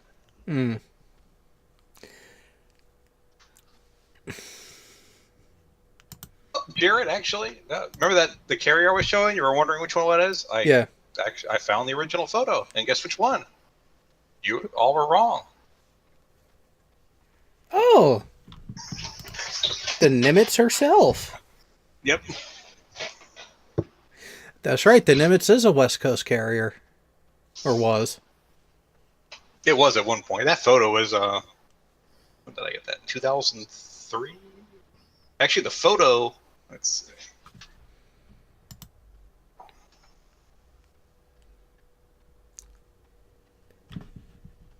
Yeah, that picture I think was taken in 1974. Originally. No, it wasn't. Never mind. That's it. No, because I forgot when it was. It might have been 2003 is when it was taken. Never mind.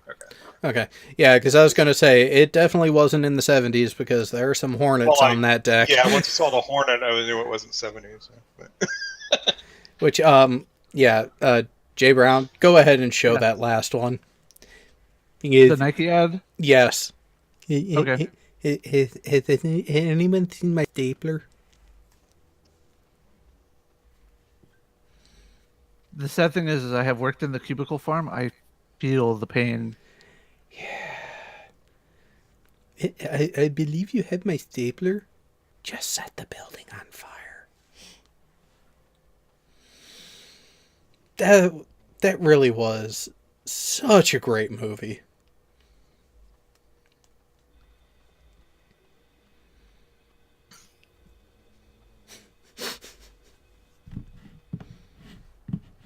Oh, what we got?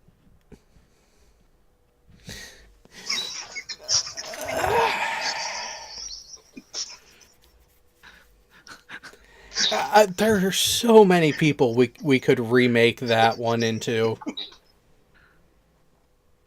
Like you could do the shit stain, child abuser, the liar, and the chemtard.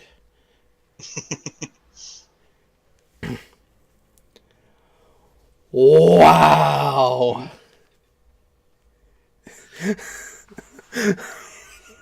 Okay. That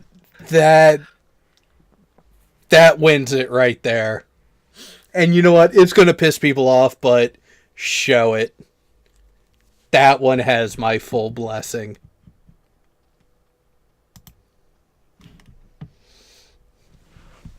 So, I particularly would love to see Team Skeptic's response to this one.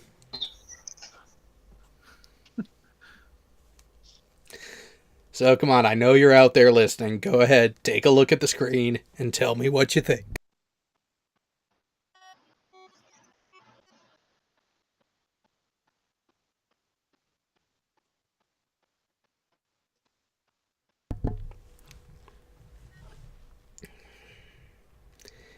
Now let's all start doing the Jeopardy theme.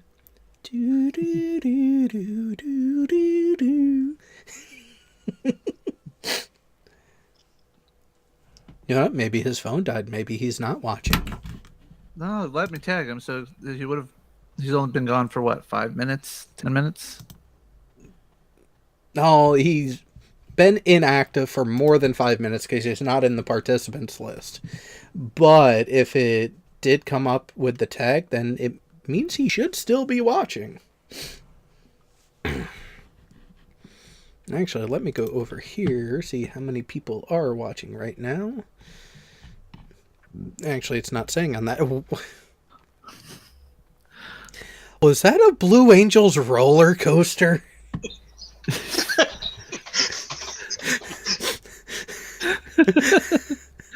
That would be one hell of a ride.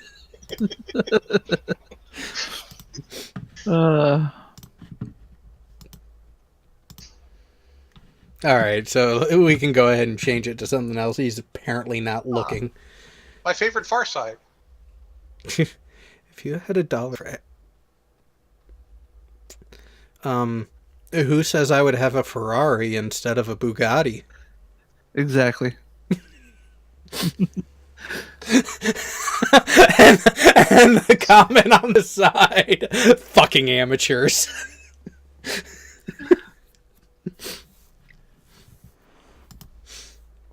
That really is the way. They underestimate those of us who are in the military. They do. What the? Oh, what'd you see this time? It's a news article from the Washington, D.C. Evening Star from December 14th, 1948. Submarines grow deadlier, and I think it's partially talking about what happened up near Norway with a couple submarines. If you've read the Blindsman Bluff book. No, I haven't read that one, no. I can't think of the names of them off the top of my head, but it was right when we were starting to get snorkel masts for the old diesel boats before we had the nukes. Yeah. But what caught my eye was the lettering at the bottom of it.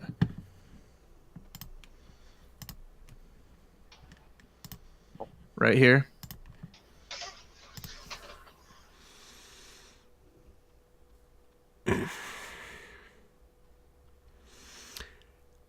H2O to BF or ABF.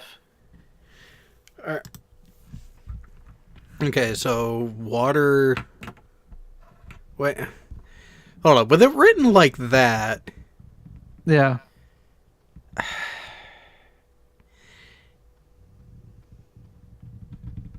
What the thing? And it even if I could blow it up, it yeah, it's just talking about the Hydrogen peroxide powered. Yeah. But what was the ABF? I have no clue. It's like, what the? It's creating a way, cause make its own oxygen. Yeah. Yeah. Well, maybe they're trying to say air independent. Maybe. Which AIP systems can be ingenious when Swedes use them. Yeah. There's some torpedoes that use the hydrogen peroxide propulsion. Isn't that what caused the issue with the Kursk? Yeah.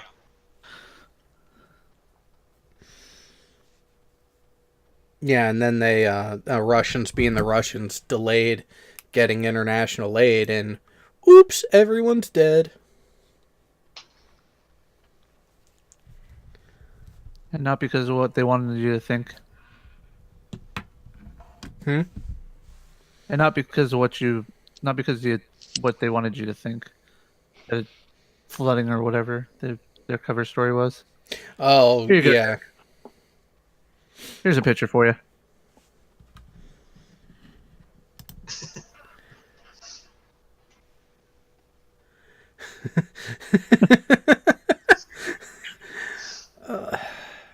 Kind of makes you wonder what happened next. Bop. Are those like old tarnished dolphins? No, they're not. They're not the silver. They're the more pewter, like darkened Looks color. worse than the pewter, though. I mean, unless Yeah. it's just the lighting, maybe. The lighting, Could be. yeah.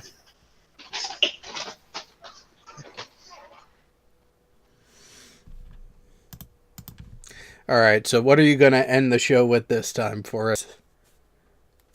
Gotta find a good one. I don't know if it'll be a meme or just a picture. I'm kind of torn between two pictures. Maybe I should put them both up. I could go for some Yeah. fishing right now. How about you?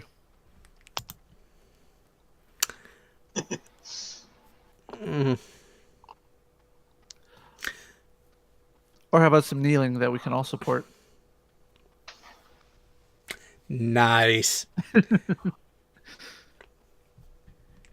You know, and that's the thing. We don't have a problem with people who get on their knees. It's what they do when they're there that matters.